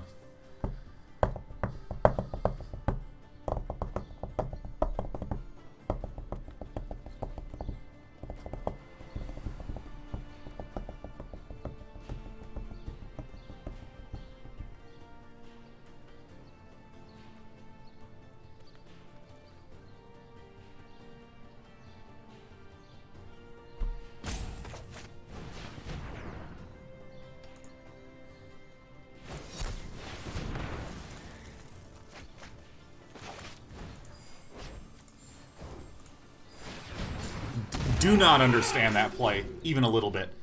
Do not even slightly understand what the heck was going on there. I mean, I threw it out because I decided I was going to swing, probably. But I literally thought it was like a 5% chance of that actually becoming relevant. I mean, now we actually have the scary bard, huh? We got the scary board for sure.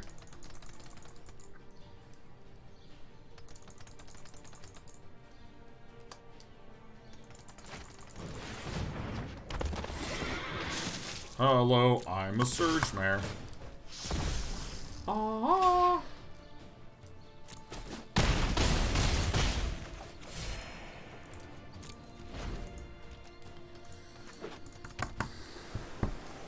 This is a tough one.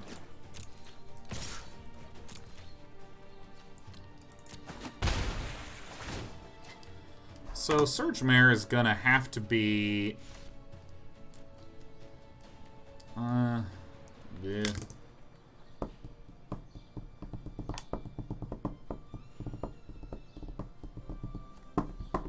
Entropy says, I think you remember saying something there about there being a resurgence of Mono Blue after appeal after playing it at the Mythic Invitational. Fuck, we're dead. It was really Autumnbird Chat, their play with the we didn't make a token! I should really just concede. It's like the most important move that I do. God. You know, it's this is actually maybe the worst habit I have in all of card game history. It's the worst habit, which is someone will ask something and I'll start responding, and what I need to do is I need to stop playing. I need to stop playing and answer it. I need to take my mouse or my hand off the keyboard. What happens is, like, I start talking and then I just make basic mistakes. I know better. This is like a known mistake that I make. Yeah. Entropy says, I made you miss that. No, that's me. That's my thing. I can choose to literally not look or not talk or do any of those things, you know? I would say it's equivalent to, like, standing up and cracking your knuckles in the middle of a big StarCraft fight. And you're like, why the heck would I do that? This is a baffling play to me. Our opponent could have used a Surge Mare to eat one of these for free and is instead trading. And I can't explain that. So I think there's no way to win this. I'm doing this right now so I can go back to chatting.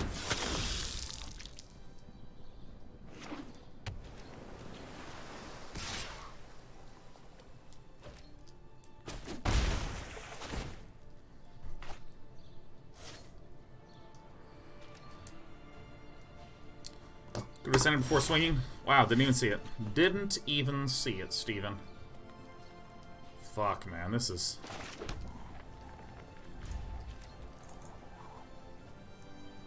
I mean, what can I do?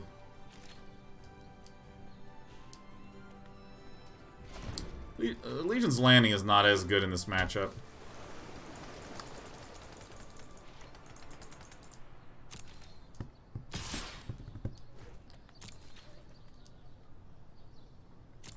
If we did ascend before swing, the Trickster would have brought down the Aspirant.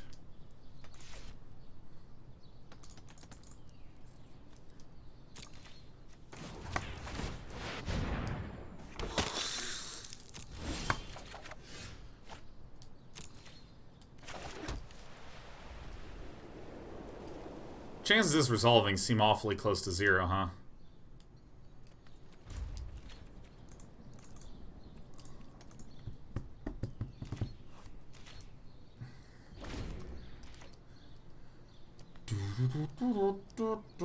Chango says, weird question. As part of my 30-day challenge, I'm working on a website for a business I'm starting. Does anyone know how important it is to have a URL that matches what people may Google in order to appear high up in searches? I think that's one of those questions that you can just, like, Google.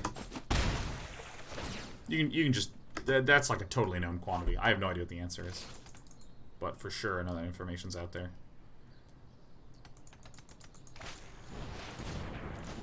In response! Ah, Patrick JRM is correct. I do have a in-response addiction. Yes, I made a token. Oh, it feels so good. Well, that fucking really sucks, huh? Yeah, Hunted Witness. Yes! Do it. Oh my god, please counter the Hunted Witness. Please, please. Please counter the Hunted Witness. Please counter. Oh, damn it! Shit. Can't believe he's done this.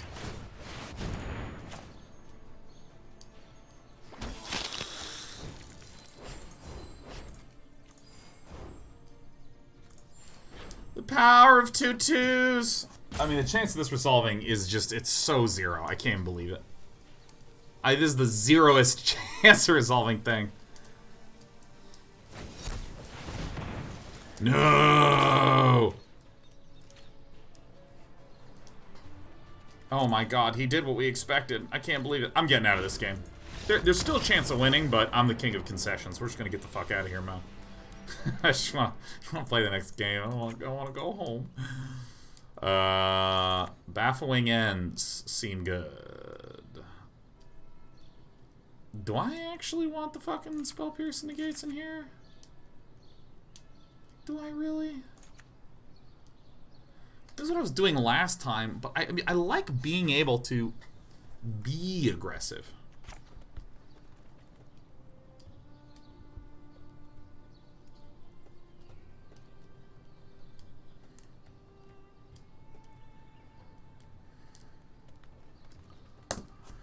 I think Mono Blue eats our deck. I really think it does.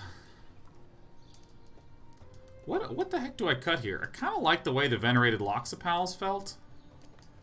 But maybe that's just a dumb thing to say.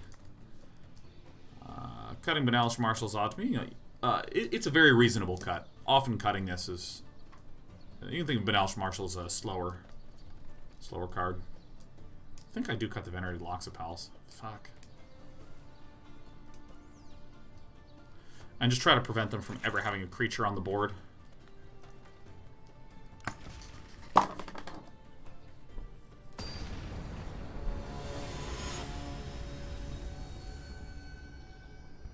See, there's this... I've been feeling this mistake that I've been making... Ooh! I've been feeling this mistake that I've been making with Gruul, I think. Which is that I sometimes board in so much removal to deal with certain decks that, like, I almost lose...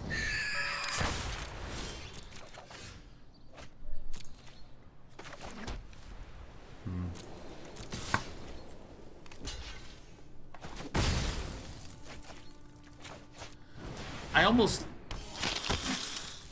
What the fuck am I saying? Yeah, it's like I spend so much time, energy, and effort. This is just the most Merfolk Trickster turn I've ever seen, right? I lose the ability to actually be aggressive.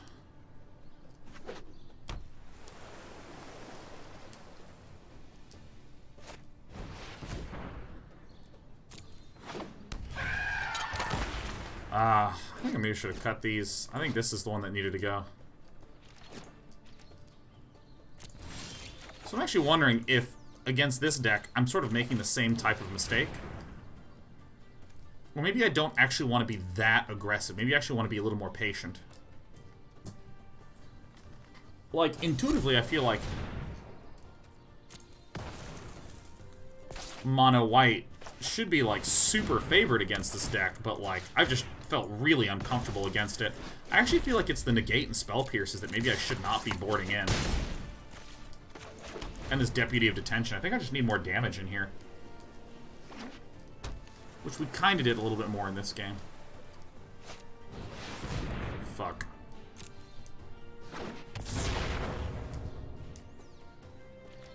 In today's game, nothing happens.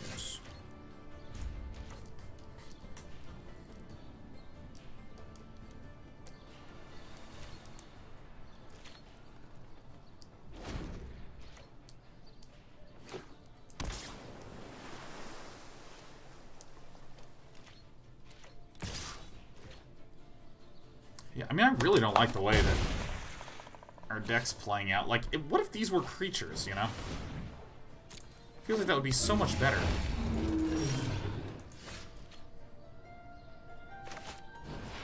I'm just gonna concede if this gets countered. I think these are not good for us. I think I just need dudes. Dudes and removal. I think I'm just boarding incorrectly.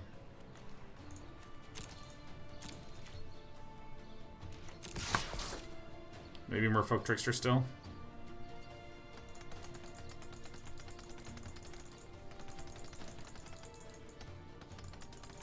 I think I just don't want these. I think I needed to not put in those. Maybe a Deputy of Detention seems fine. Baffling End seems fine. I'm killing a thing, yeah. Removal is good. Wicked is good.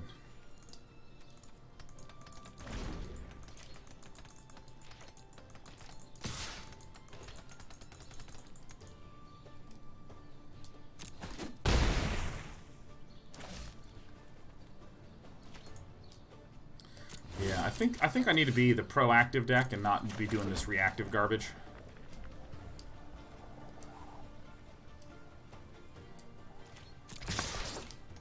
Yeah, okay, so I'm just going to identify that this is the big mistake, is that I'm trying to board in some of these blue cards. I think I shouldn't.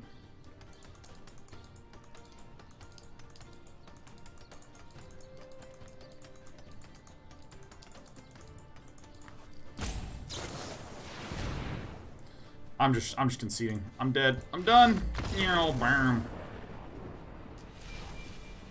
Yeah, see, I love Azorius Splash Red. That's the fun shit right there, man. Not Azorius Splash Red. Just like Boros aggro, basically. Get some rogue reinforcements in there.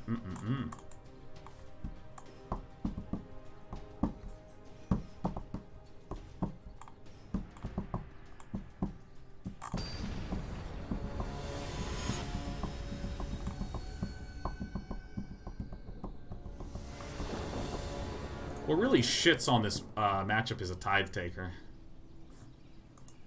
Tithe Taker is really the absolute artful friend. Yeah, hell yeah.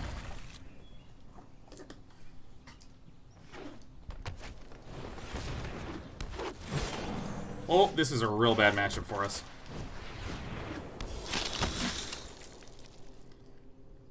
This is a bad one. Oh, God. Oh, man. No blocks.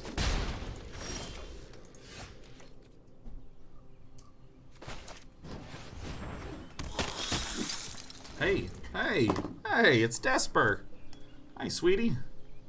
Alright, come on. This is the lap. Welcome to the lap. We have created a new VIP lap.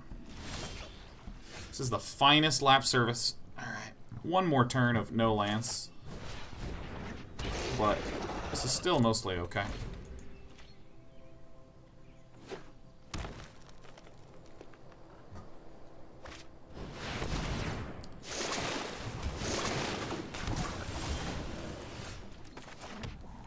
Thing of beauty.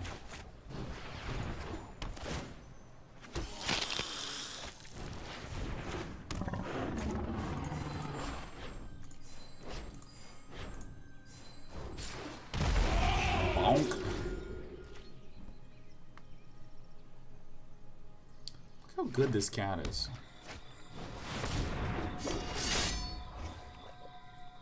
Yeah, it does suck, but you know, what are you gonna do? 1, 2, 3, 4, 5, 6, 7, 8. We can get a Conclave Tribunal, just get our guy back. Get the city's blessing. That could be dope.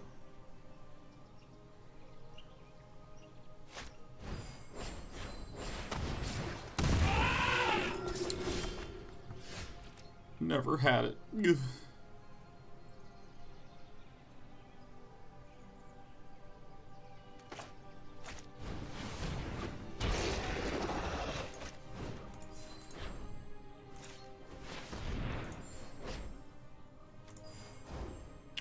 Can't actually do this, can I? It's fine. We'll just get as many dudes to 4 as possible.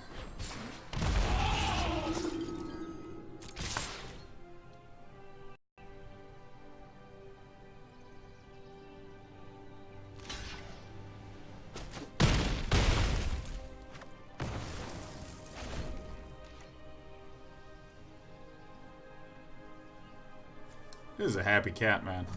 This is actually a 5-star lap. It has some of the finest lap amenities, including 24-hour massage when on the lap.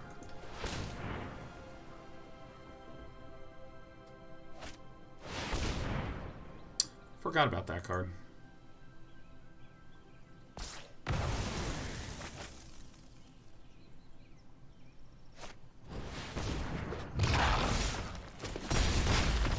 go on to the next one. I kind of want to try just pure mono white. Alright, what do we do? What do we do? Alright, so let's get these guys out. So definitely Baffling Ends. These get out, these come in. This guy comes in. Kind of like an Unbreakable Formation. I think that'd be nice. I don't think we do terribly many changes. We just try to clog and slog.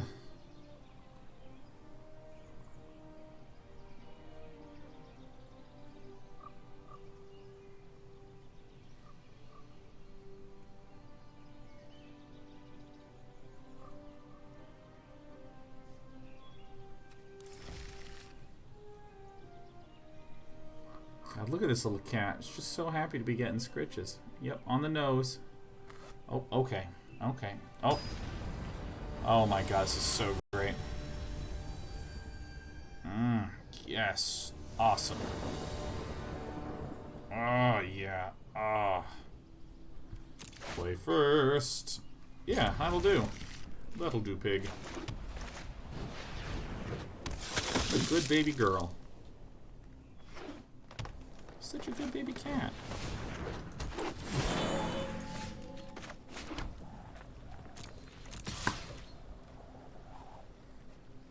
Twould be a brave block.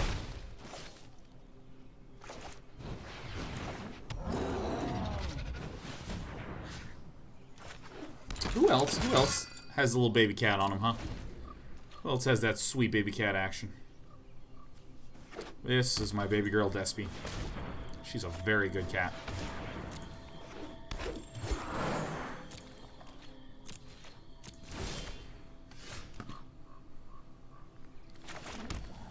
That's 3. This would be 6, and I think we just chill, huh?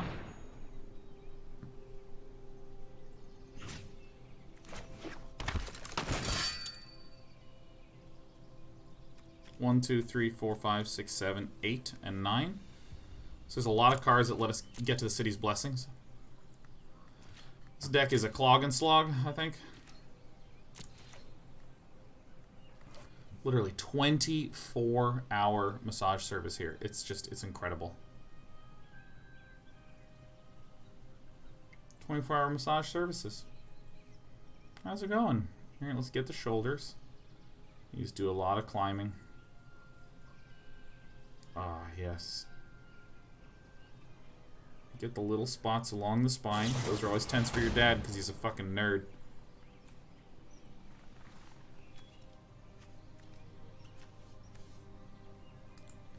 Oh, for fuck's sake, game.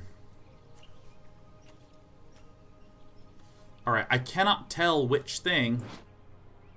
There we go.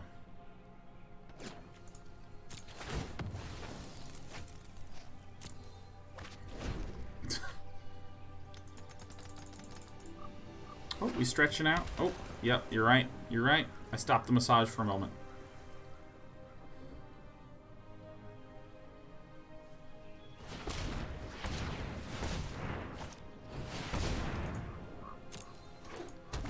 J'ai l'air rangé. Toot toot. In the bin, or does it stay?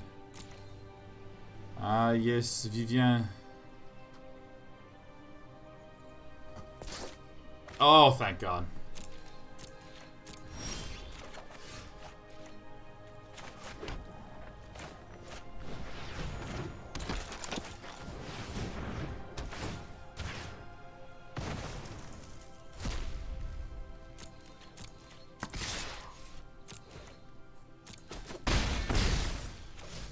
Pudsy says, Sean, you have such good cats. I gotta admit, I have the best cats.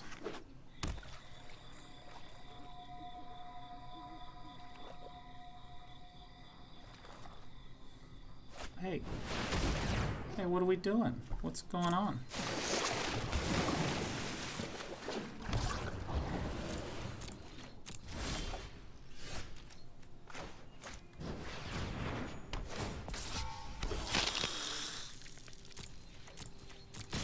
I'm only gonna lose one.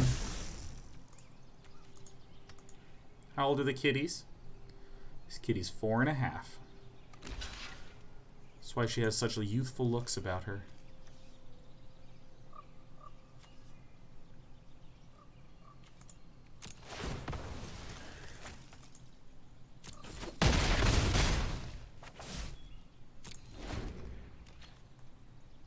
She's just a little 4-year-old kitten. She's very gray. She likes to play string. She likes laps. She likes burrowing under the covers in the morning and snuggling up to Cat Dad's tummy. Sometimes she gets happy and she digs her claws in there. She just does the bread thing. Oh, farts.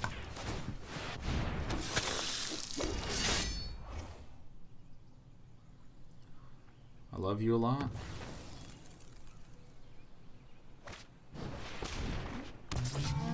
No!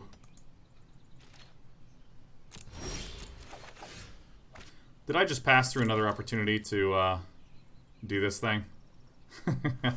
I actually don't even remember if I made the token or not. I'm busy obsessing over this little sweetheart. We look dead. I'm gonna go ahead and concede the game. Yeah, we left. I actually want to try out Monowhite. I think I'm struggling with the sideboarding plan in this Azorius.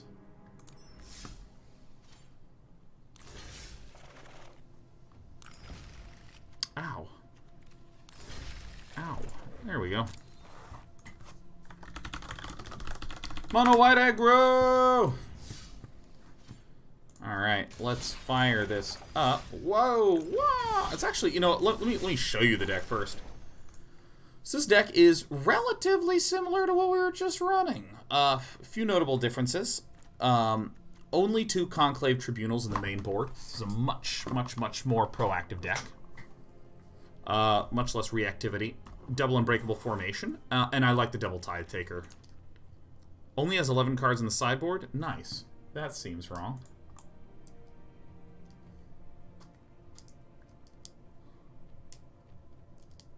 Seems completely wrong. Seems completely wrong, doesn't it? It seems wrong. Why would it only have 11 cards in the sideboard? Huh.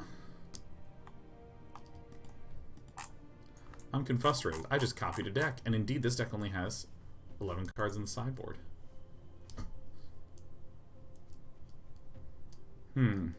Feels weird to me.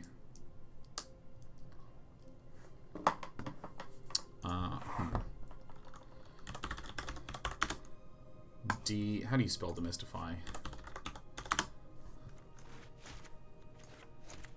This seems like it would be good against the bad guy matchup, huh? I like Ajani's. I'm gonna get some Ajani's in here. Nope, not on the main. Seems good.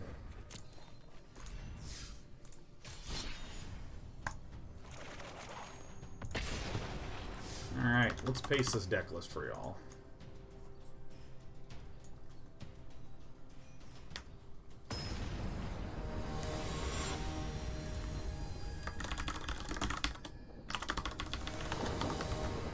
Alright, Monowhite. Play. Okay, set as current. Not good enough. Good enough. We got a scry? Yeah, look at that.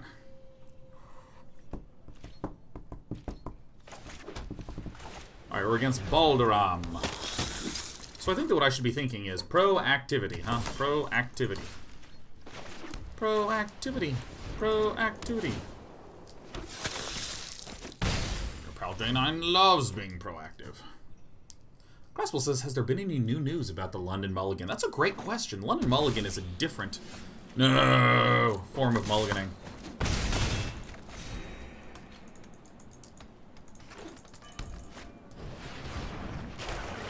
Search for Azcanta. So I'm actually going to History of Benalia here. This has a little bit more resilience to getting dunked. Because obviously on this turn, if there's a Cry of the Carnarium, then we get to summon a Nightly guy.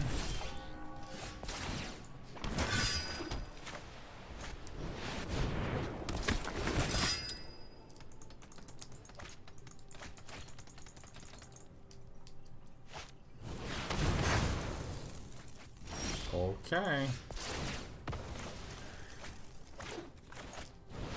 Mono white. Mono white. Dashboard Train says, how's the games been today? We have gone exactly even today. Actually.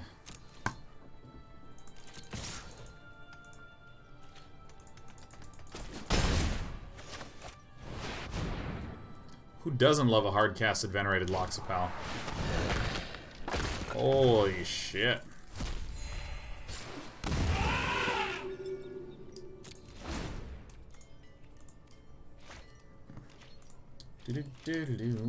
I still think that if I'm looking to climb, I think Esper Control, I mean, it just feels insanely good. I'm gonna go ahead and try to protect my Venerated Loxodon. I'm gonna get out of this game. Moving on to the next one. I mean, I'm at the break point, so I can't lose any stars in this matchup. So let's see here. The Venerated Loxodons are not so useful for us. What do I think about Tide Taker? Tide Taker is pretty tight. I think that the Adanto and the Tide Takers have made the cut. Ajani's make the cut. Wow, that is fucking easy mulliganing. Wow, that was like the easiest sideboarding plan I've ever done. Wow, did you see how fast that was? Oh my god. CJ Clark needs 100 bits. Let's get a dog and name it K9.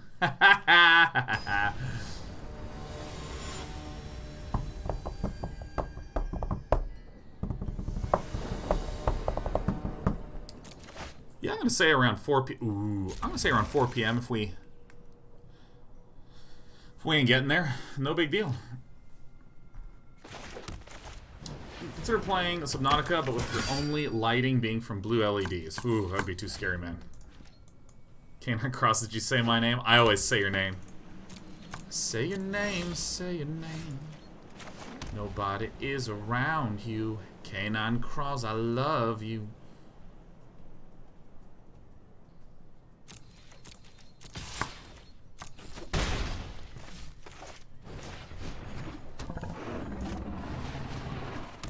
I'm gonna do this to conceal.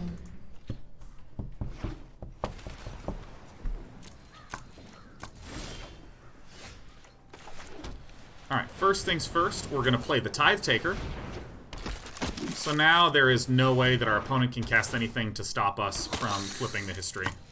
Or not flipping the history, flipping Legion's Landing.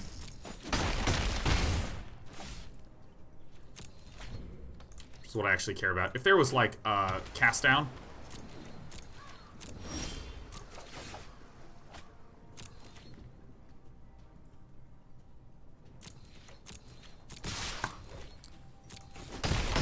alright. So there's not enough mana for... I'm an idiot! Shit, I already thought that... For some reason, I just looked at this and went, yeah, we get the City's Blessing, and just, like, threw that out. Fuck. I'm actually making a pretty remarkable amount of mistakes today. Guy's Wrath is fine. I don't have anything that scares about. So we missed 6 damage, which is substantial. Substantial damage.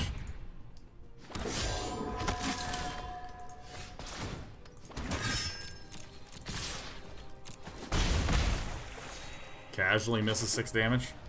I'm actually going to stand up and get some water, and I think holding back Benalia is the play there. Not if we want to flip Legion's Landing, but like after we did that, yeah. Why didn't you sack the Bodyguard? It didn't have a target. It was the first card that we played, so it has nothing to be able to give invulnerability to. But yeah, I'm going to stand up, get some coffee, get some water.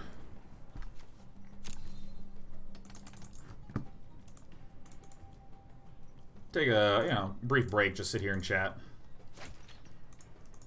Feeling unfocused, but feeling great.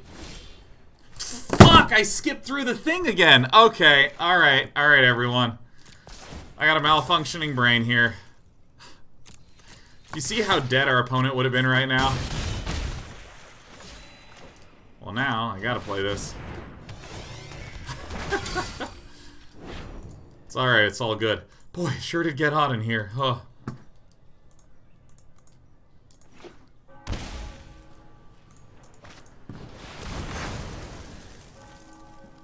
That is okay.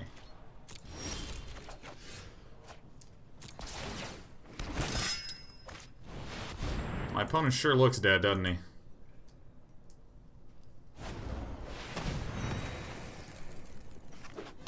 Alright, here we go again.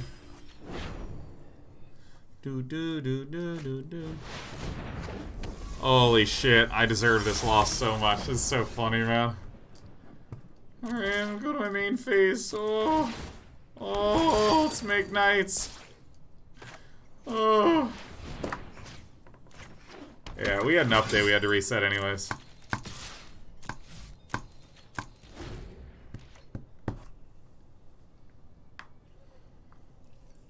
We can still win it. If we win it, we didn't deserve it.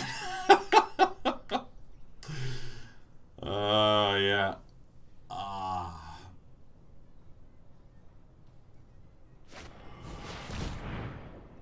That sucks. Okay.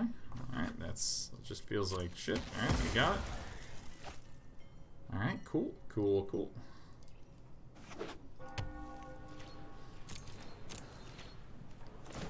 Boom! Best player here.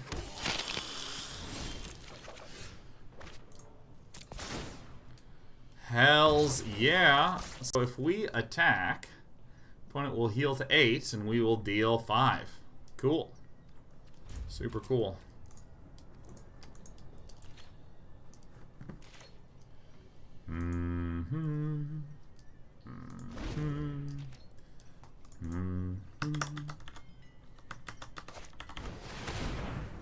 Yeah, that's right. Take that. Boom. 1-0. Because I didn't have a play. How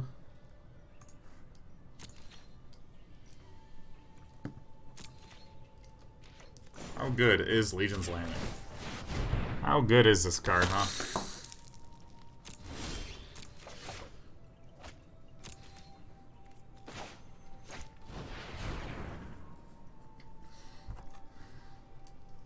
Everyone's been waiting to just have anything to absorb for ages.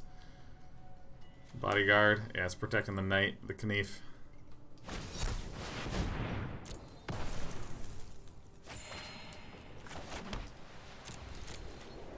Well, we are both in a pickle, it seems.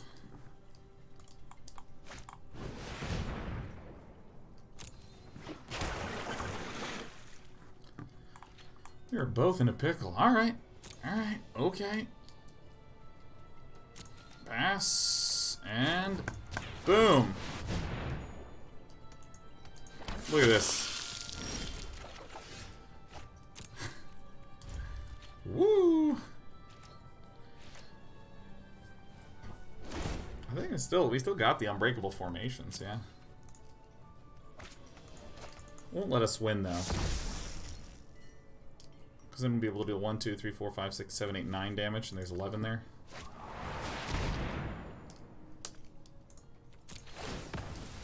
Goodbye! Do we still have elephants? No, no elephants. We're an elephant-free deck.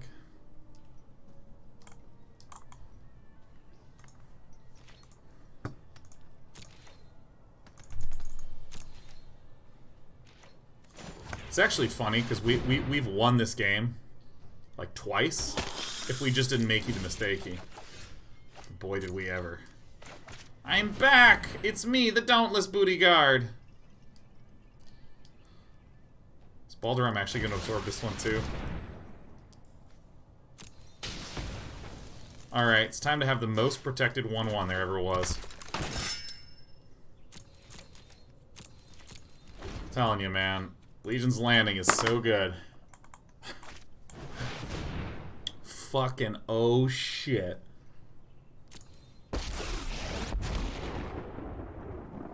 I am not going to sit this one out. Yeah.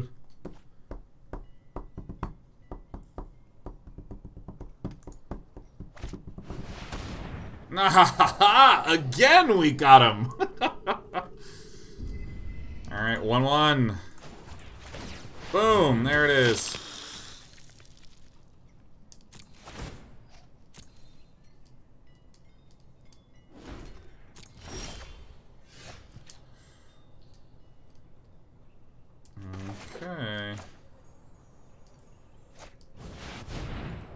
Oh, if it's an absorb, I'm so sad. Okay.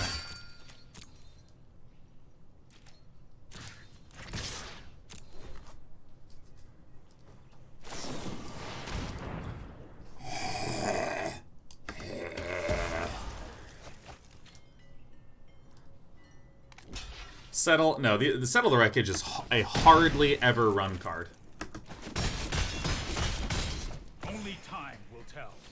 Hardly ever run. Kaya's Wrath and Cry the Carnarium are more effective. Oh shit. Oh shit.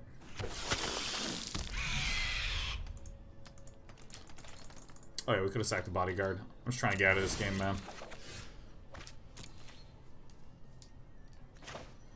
Oi.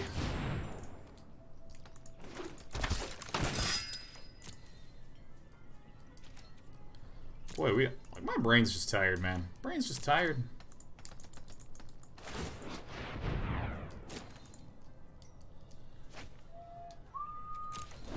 Oh fuck.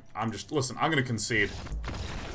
I'm gonna concede, man. Oh my god, that was like a woofsy ridden game. Doesn't really matter because we were at 0 stars, but oh, I'm gonna get some water. I'm gonna stand up. I'll be back in like 60 seconds. I'm just gonna quickly run to the kitchen. There's my pants, everyone. Enjoy. Enjoy these pants by Day 9 TV.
Hold on, I'm almost back.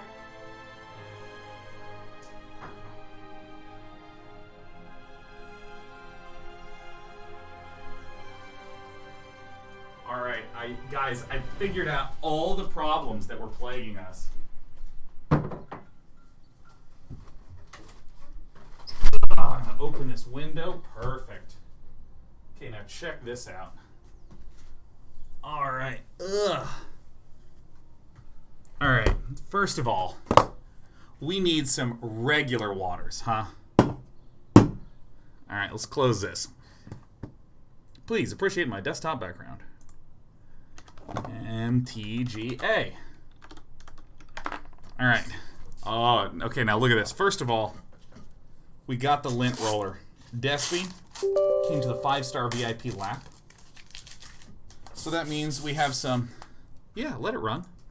That means we have some VIP fur on our body. Look at this. Oh, that feels good. Yeah. All right, second thing, get more coffee, right? We got coffee in the mug. World's greatest cat mom, that's right. We also have water. Look at the size of the water mug compared to the coffee mug. That's how it's done. That's how it's done.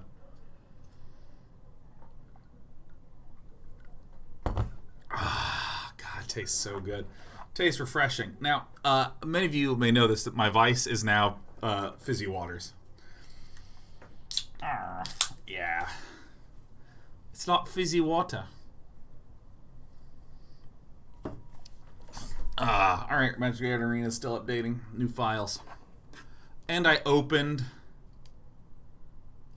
the window. We get some cool air pouring in. I gotta rehook up my air conditioner. Because normally I run air conditioning in the day, but in the winter it's cold, so I don't do that. Put on a Shveta. Now, before we go on over to the Magic the Gathering Arena screen, it may have doxed us.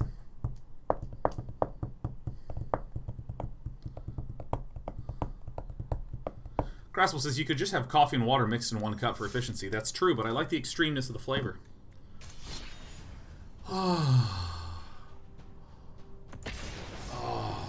If your neck's tight, relax the shoulders. Relax your mind and the legs will follow. Docs what where? I don't want it to show my personal email address when I log in.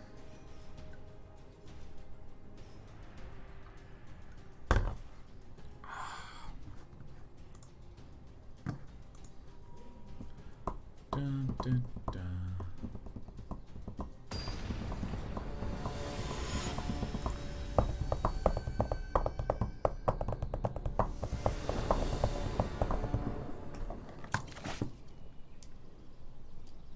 This hand is so good. Oh, patrimoine. Says chat today I found out I have celiac disease. RIP.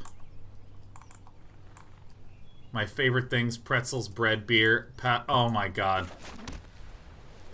Patrimoine. Oh my god. I gotta tell you, man, I feel for you so hard, man.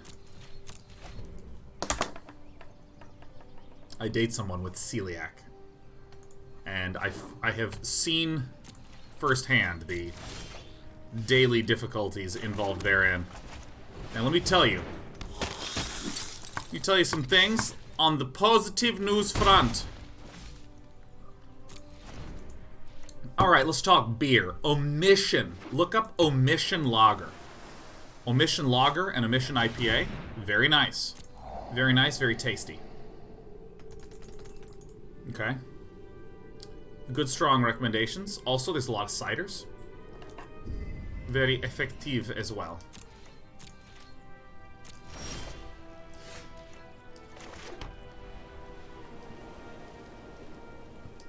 Okay. This is the strongest play that we have.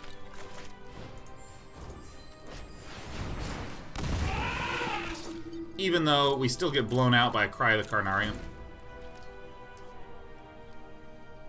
There's also a lot of craft ciders that have been getting created.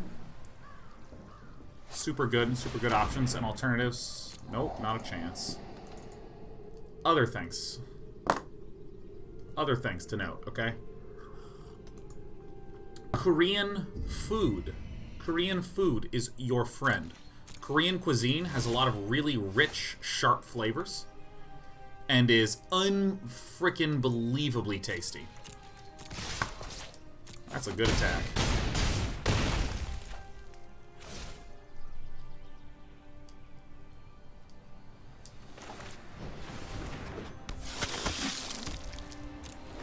Korean cuisine is fantastic. Yep, Korean. Ritual of Suit. What? Well, that's GG.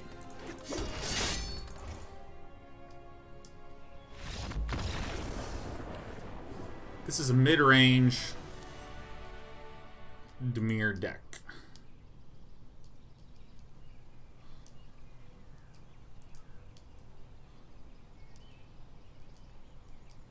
Mid-range Dimir. What's good against a mid-range Dimir over here? I really want to say like that.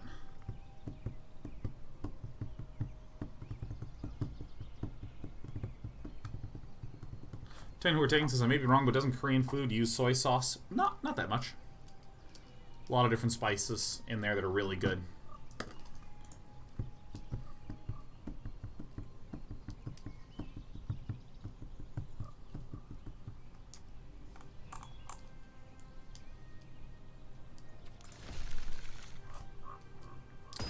Tamari is also really good. Yeah, Korean does not really have very much soy sauce. Almost none, now that I think of it. It's not a very common ingredient that at least I'm aware of. My brother would know better. There's a lot of assholes who say that they have like mystical gluten discomfort. Who just think that gluten's like it's just a terrible thing for you. So really, I just want gluten-free, please, even though I can eat the gluten, which is crazy to me. Like if you actually have celiac, all you ever want to do is beg for bread, okay? But because those assholes exist, then there's actually a ton of options. Isn't that great? sometimes the Korean marinades are soy-based. So I would warn you against those.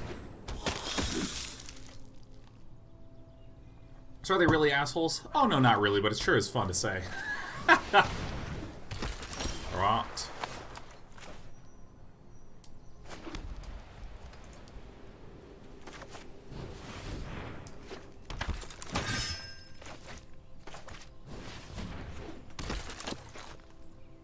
But there's the sort of person who just kind of, like, creates fictional issues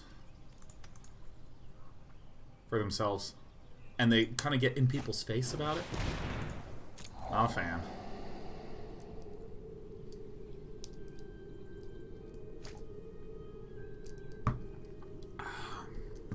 But either way. What are some other things I can recommend, Pokemon? This is a fascinating response to us.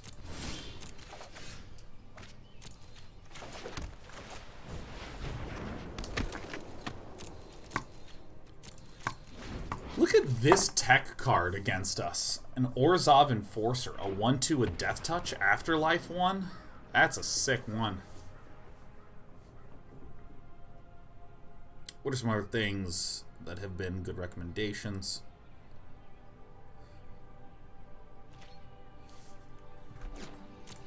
Yeah, just gluten-free everything has been getting better in the last few years. Gluten-free pastas. I think I'll probably switch to Esper in 30 minutes. A lot of meats, a lot of cheeses, a lot of fruits. Yeah, gluten-free options are getting way better, Patskamanya. I really feel you on that initial one, but, like, I actually don't eat terribly much gluten-y stuff. Ah, fuck. Can't believe he's done this.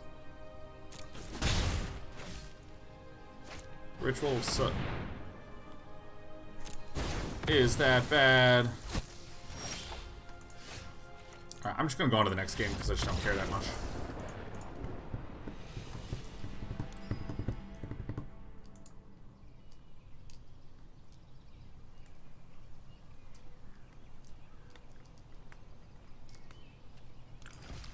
Unsure about a few of these.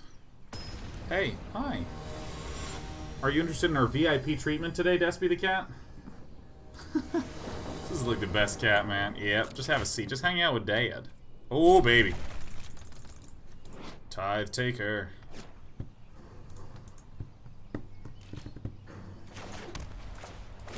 I'll do Legion's Landing first.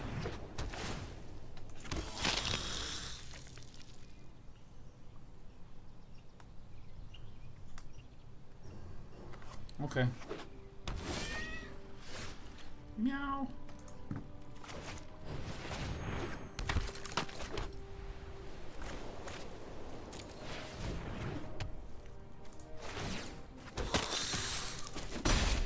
Yep, yeah.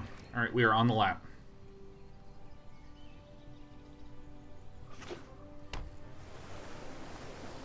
Thought erasure one time. And so I thought. Cry the Carnarium just fucking shits on us. But, you know, what are you gonna do?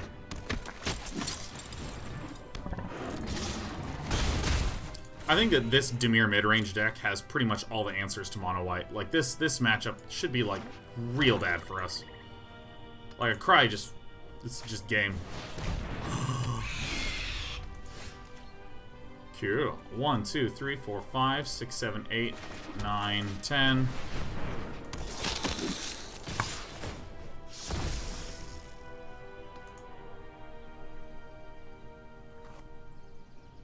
Oh my god, I got a little cat down here on the lap. Oh, it's so good having a cat on the lap. Oh, careful, honey. Okay.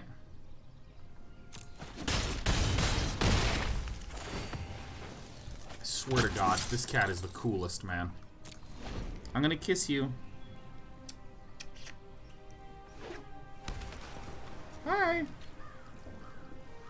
Yep. It's me, it's Dad.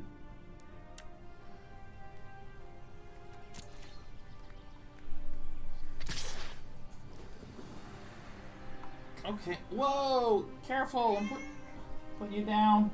Because I gotta eat food. Oh my god. Leonardo di Pisa. There are so many ways to parse that name. Leonardo di Pisa. Asks, can I get you to talk about your thoughts around math education? Yeah, dude. I think... Wait. What?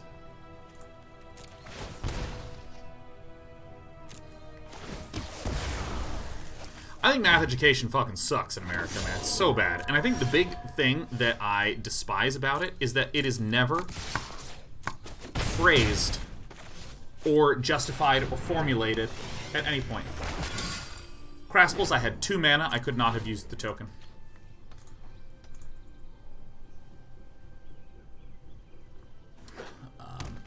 Yeah, because, I mean, there's this thing that they do in math where it's just like, you know...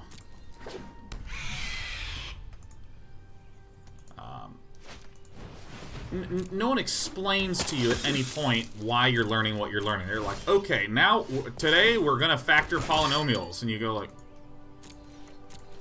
okay. I guess we're factoring polynomials today. That's it. It's like the only information you're provided with. And then you learn how to factor polynomials, and they go, okay, cool. Now we're going to learn to take derivatives. And you go, okay. And you learn to take derivatives, and at some point, they're like, you remember this thing, this property of functions? Remember functions being one-to-one and onto means? And you're like, no, I don't. And you're like, well, all right, well, then you're going to fail this test, right? It's this mix of it is both cumulative, but also not grounded in anything. I almost feel like Lazav. Okay. Interesting. I almost feel like with math, it's like someone teaching you how to spell a whole bunch of words in a language. And learning a whole bunch of grammar rules of a language, but you never talk in it or read any books or have any conversations in it.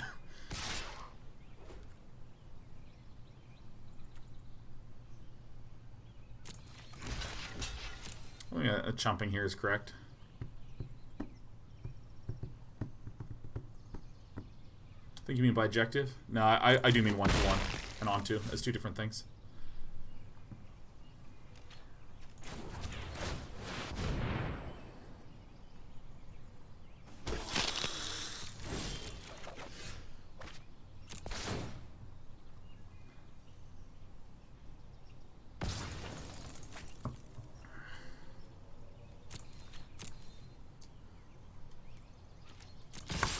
Getting in for the beats. The thing that is different about math compared to a lot of other subjects is math has a cumulative nature that is very different from things like, say, almost anything knowledge-based, like a lot of hard sciences, a lot of history. You're learning a lot of information.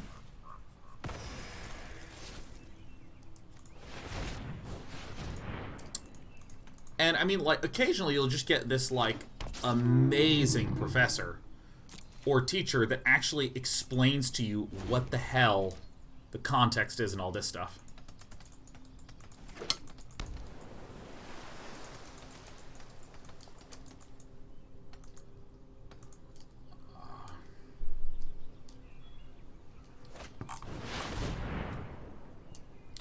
The Immortal Sun. It doesn't really do a lot, huh?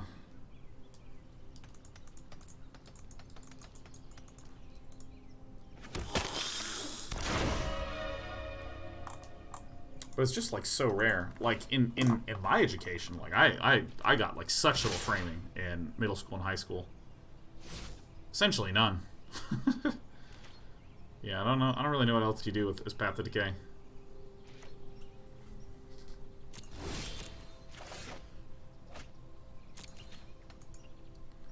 So this is X in any graveyard. Target creature in your graveyard. Okay.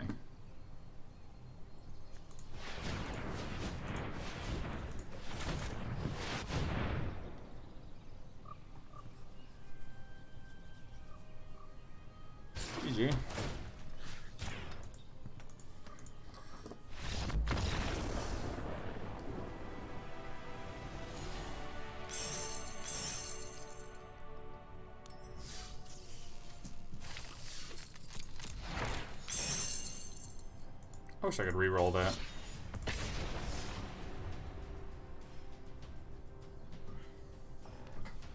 Yeah, the cumulative nature of math is really tricky because there's people that maybe struggle in algebra, and if you're struggling in algebra and you start learning calculus,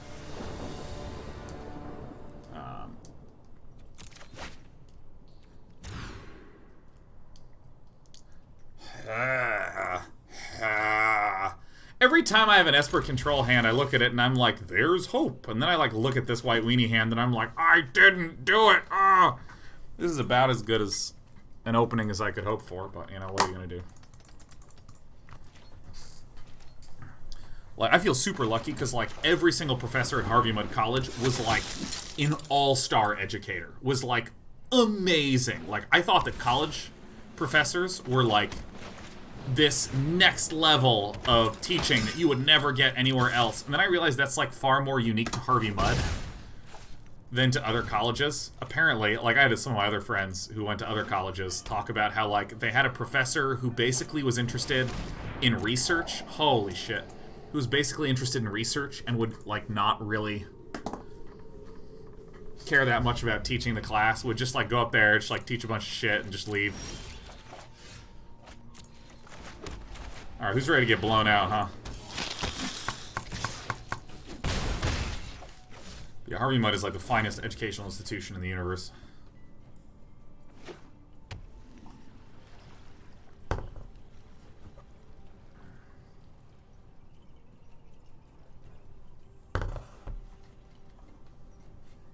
Gautel says, the tricky thing about math is that everyone has their point at which they simply don't understand. Yeah, it's so true. Like, if you don't understand something in math, like, for instance, if I'm, like, listening to history and, you know, to overly simplify, if they're like, this happened on day 1, and this happened on day 2, and this happened on day 3, and this happened on day 4, I can kind of, like, tune out for, like, a day or two there, and if it's a story of what happened over a month, if one of the details is fuzzy here or there, then I get, like, you know, an 80% on the exam, or something like this. Here I come. It's gonna get absorbed. Ah.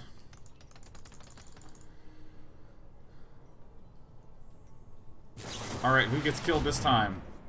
Goodbye, my friend.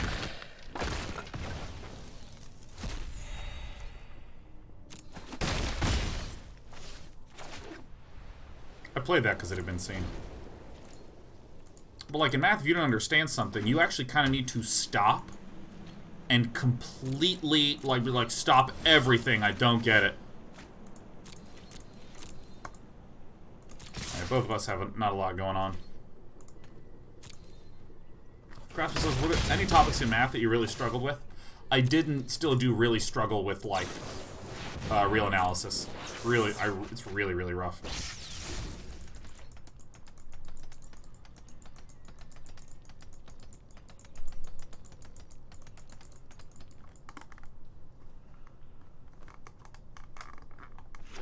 Epsilon Delta, my ancient foes. Yeah, fuck Epsilon Delta, man.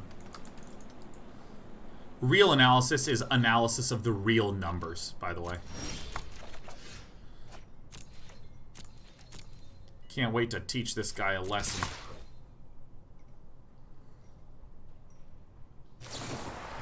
Fuck.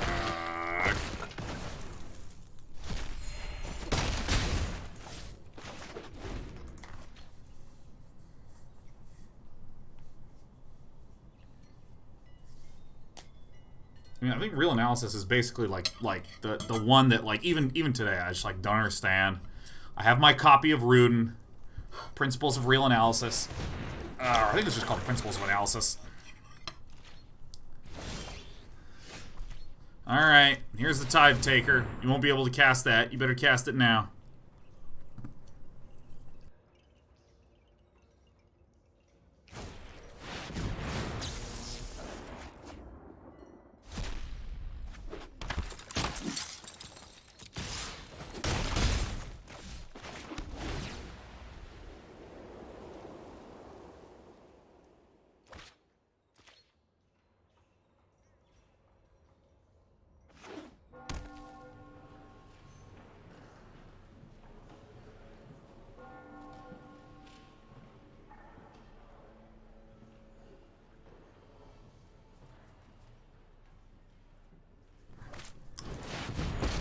I whiffed on sagging the Bodyguard.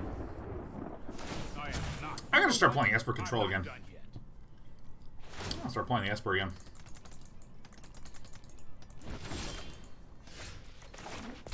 Bong. Death to Fairy. That didn't go according to plan. Yeah, real analysis is like understanding a lot of properties of how real numbers work. Or, I think that it's the foundation for thinking about continuous numbers. I know my responsibility. Discrete mathematics is about, like, whole things. So, for instance, discrete mathematics would be something like studying groups of friends that have relationships, because I know you or I don't know you. It's a binary thing. It's 1 or 0. It's only a matter We're aware of each other's existence, and we know one another, or we do not. So when we try to think about that network, we have individual people, one person, one person, one person, discrete people. Or we have discrete relationships, discrete. I do or I don't. Nice. Cool. Cool. Bing, bong, bang. Whoosh, whash. Continuous math is about understanding continuous things, like if I puncture a hole in this bucket that's full of water, what is the rate at which the water pours out?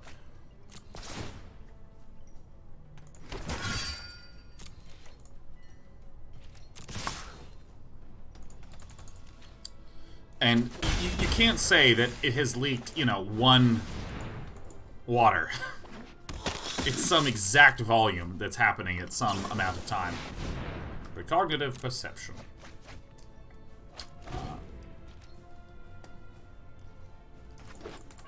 So you like, there's no such thing as 0.8 of a person, or knowing someone 0.33 repeating.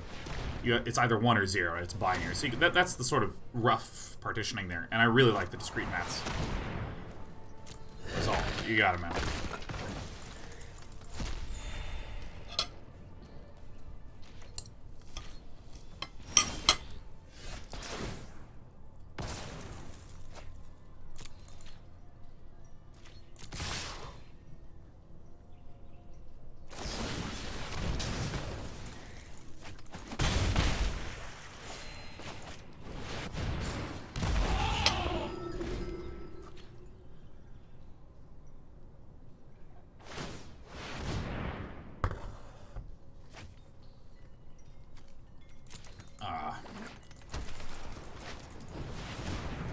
And so, yeah, I mean, I'm always sad whenever I hear someone who's just, like, really hates math.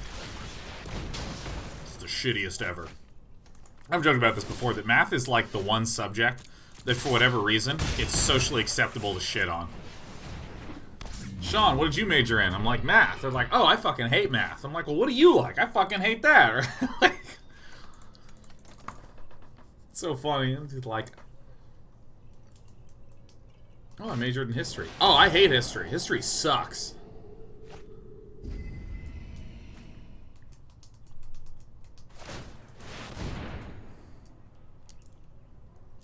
I've rarely heard anyone speak positively after I say, like, I do math. It's one of 2 reactions. Is Teferi gonna have to play and then tuck? Is Teferi gonna tuck a Snubhorn Sentry? Oh, that would be legendary. You need to take the time out. Nice.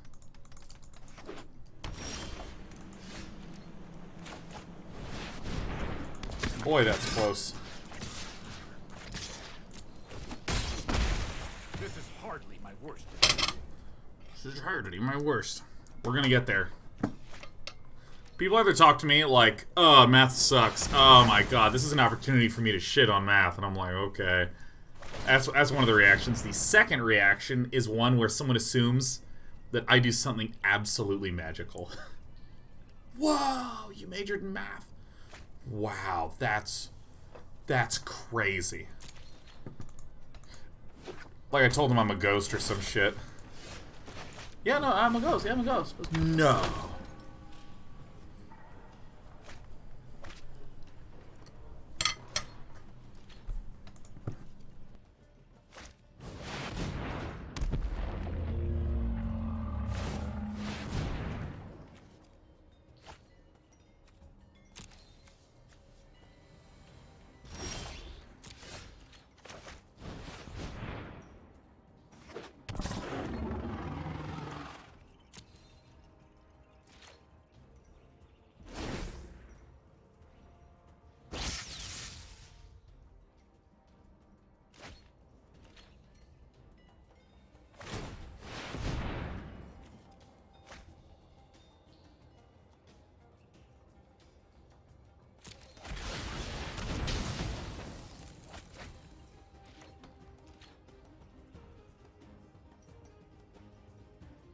Oh my god, I just had some delicious foodsies.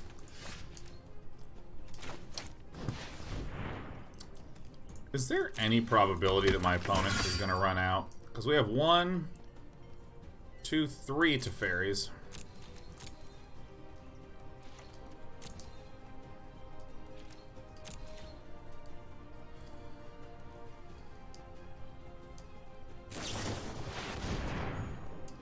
Will our opponent mill themselves? Maybe. Maybe yes, maybe no.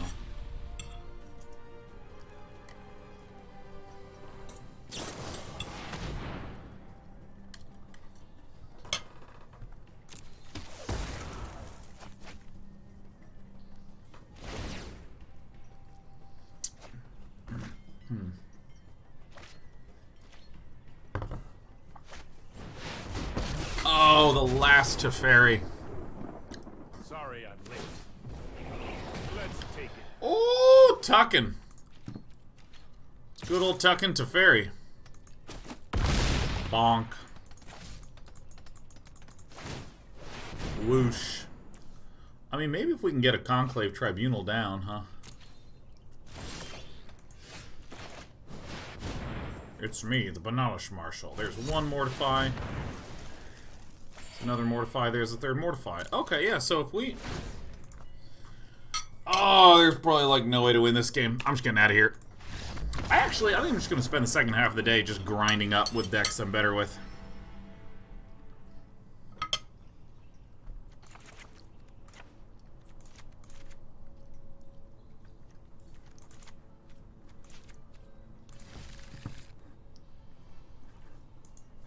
Yeah, great.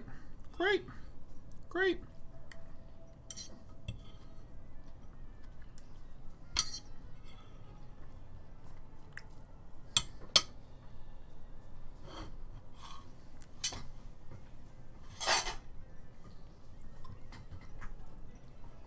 Hell yes.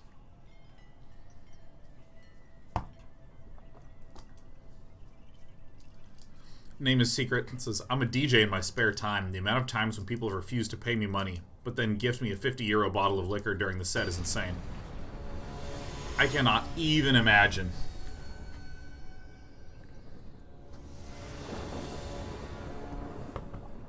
God. Yeah, I mean... not good enough. Way better. Tide Taker helps a ton. Dude, there is, like, so many. Oh, you know what? I have not yet played a Grixis control deck. There's gotta be some cool Grixis decks out there. You know, times people have been like, it's good exposure. I'm just like, alright, explain to me. Yeah, go on. Explain that. Tell me. I insist. I would love to hear it. Oh, ugh. History of Benalia. We really wanted that. Alright, so... Come on, land. This is great exposure for you, man. Is it? Okay. Love to see it. Tell me exactly the sort of numbers you're expecting to get. Explain to me how I can quantify that type of game. And once you've provided that, I'll look into it. But really, everyone in the industry pays me this rate. So, or I just don't even go into that. Like, oh, great.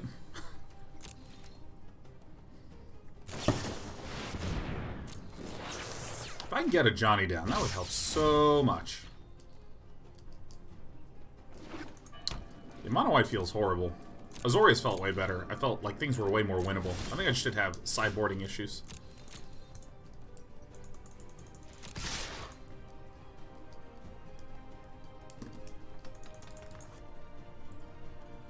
Outside of exposure, there is something to be said about doing things for no money to do resume building.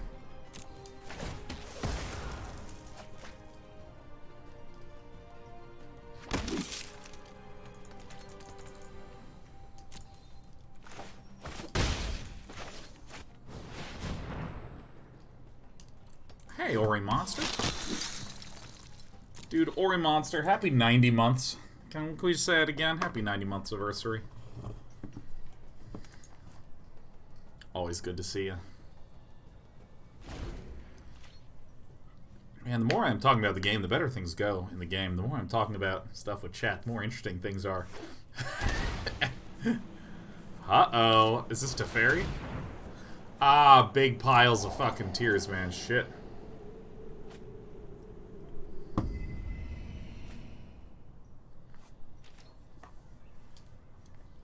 I worked for a photography studio for something like 18 months and wasn't allowed to use any of my work for my portfolio since it was all copyrighted to the studio. Does that work that way? Is that a thing?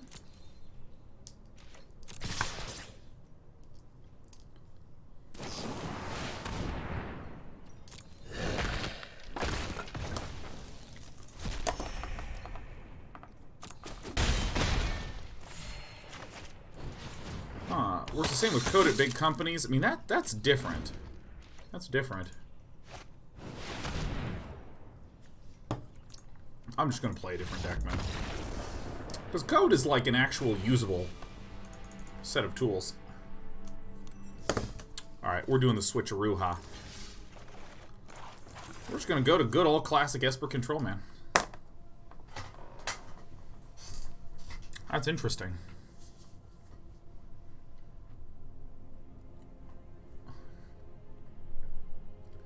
I'm surprised that you can't have a portfolio with lots of watermarks saying that so-and-so has the copyright for the work.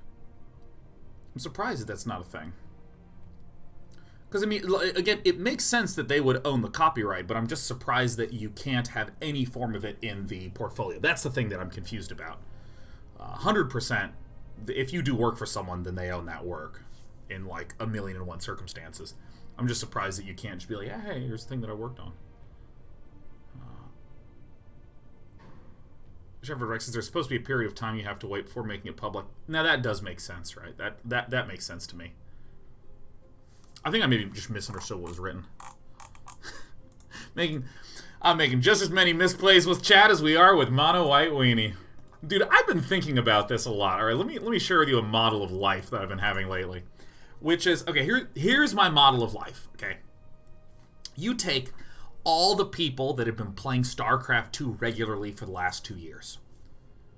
Regularly, we don't need a super strict definition of, but just people that play it on some regular basis. Not someone who maybe binged for a month and then gave up in the last 2 years, but someone who's like a regular player. If you take all these people that play StarCraft 2 regularly over the last 2 years, you know what you get? A distribution of people from Bronze to Grandmaster. You get this full bell curve of people arranged. And if you think about walks of life, like, take one that, we'll take a nice juicy one that people can sink their teeth into. Managers! If you take all the managers, people have been doing regular management for the last 2 years, you're going to get a distribution of managers from Bronze to Grandmaster. And I think about this with, like, all sorts of areas of expertise, because I think that there's something, at least my brain does, I don't know if your brain does, but, like, if you look at someone who's in a field that you don't know, you just assume that everyone in that field is sort of up on a pedestal of expertise. Like, oh, I don't know anything about biochemists. So all the biochemists must be like, like really sophisticated and high level. But, probably you're actually just going to get some terrible biochemists, some unreal biochemists, and a huge swath of pretty okay, just totally by the book, middle of the bell curve biochemists. That's not to be demeaning in some way. Even like gold and platinum level StarCraft players, though there's tons of mistakes that someone could identify in the gameplay, there's still a ton of knowledge and skill that you have to get just to be able to participate at that level. But it's kind of an interesting thought, because if a platinum or gold leaguer gave you advice in StarCraft, I feel like there's something intuitively that would cause you to take it with the appropriate perspective. There's something intuitively that would make you go, okay, yeah, that person does have some expertise, I see that. I'll also incorporate into the fact that I saw that person literally stop building supply depots for 4 minutes in a game, so they're probably not the world's leading expert. There's all these different areas and walks of life where it's like, yeah, no, I mean, like, you know, sometimes you just looking at the field, like, this is something that I was thinking a lot about with machine learning. Because machine learning, again, it's this field, it's talked about very mysteriously. Oh, it's this magical field. And, you know, when you read papers, it's easy to get yourself intimidated. You know, it's easy to get yourself worked up, confused, stuff like that. And it's weird because in games, I feel like people will appropriately take the perspective for, like, gold and platinum leaguers.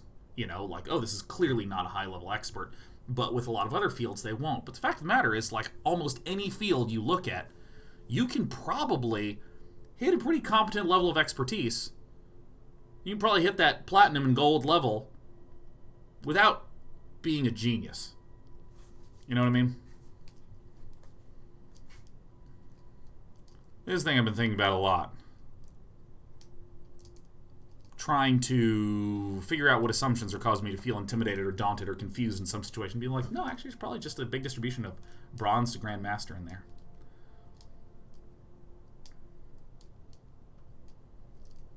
Let's play some of this shit. Let's play some of this shit. It's also one of these interesting things where, like, you know, if you look at companies that have gone to shit or companies that are middling and not doing great, what's going wrong? Well, probably if you look at the company owners out there, there's a distribution of bronze to grandmaster. There's probably some bronze leaguers who are in charge of companies. There's probably some master leaguers that are in charge of companies.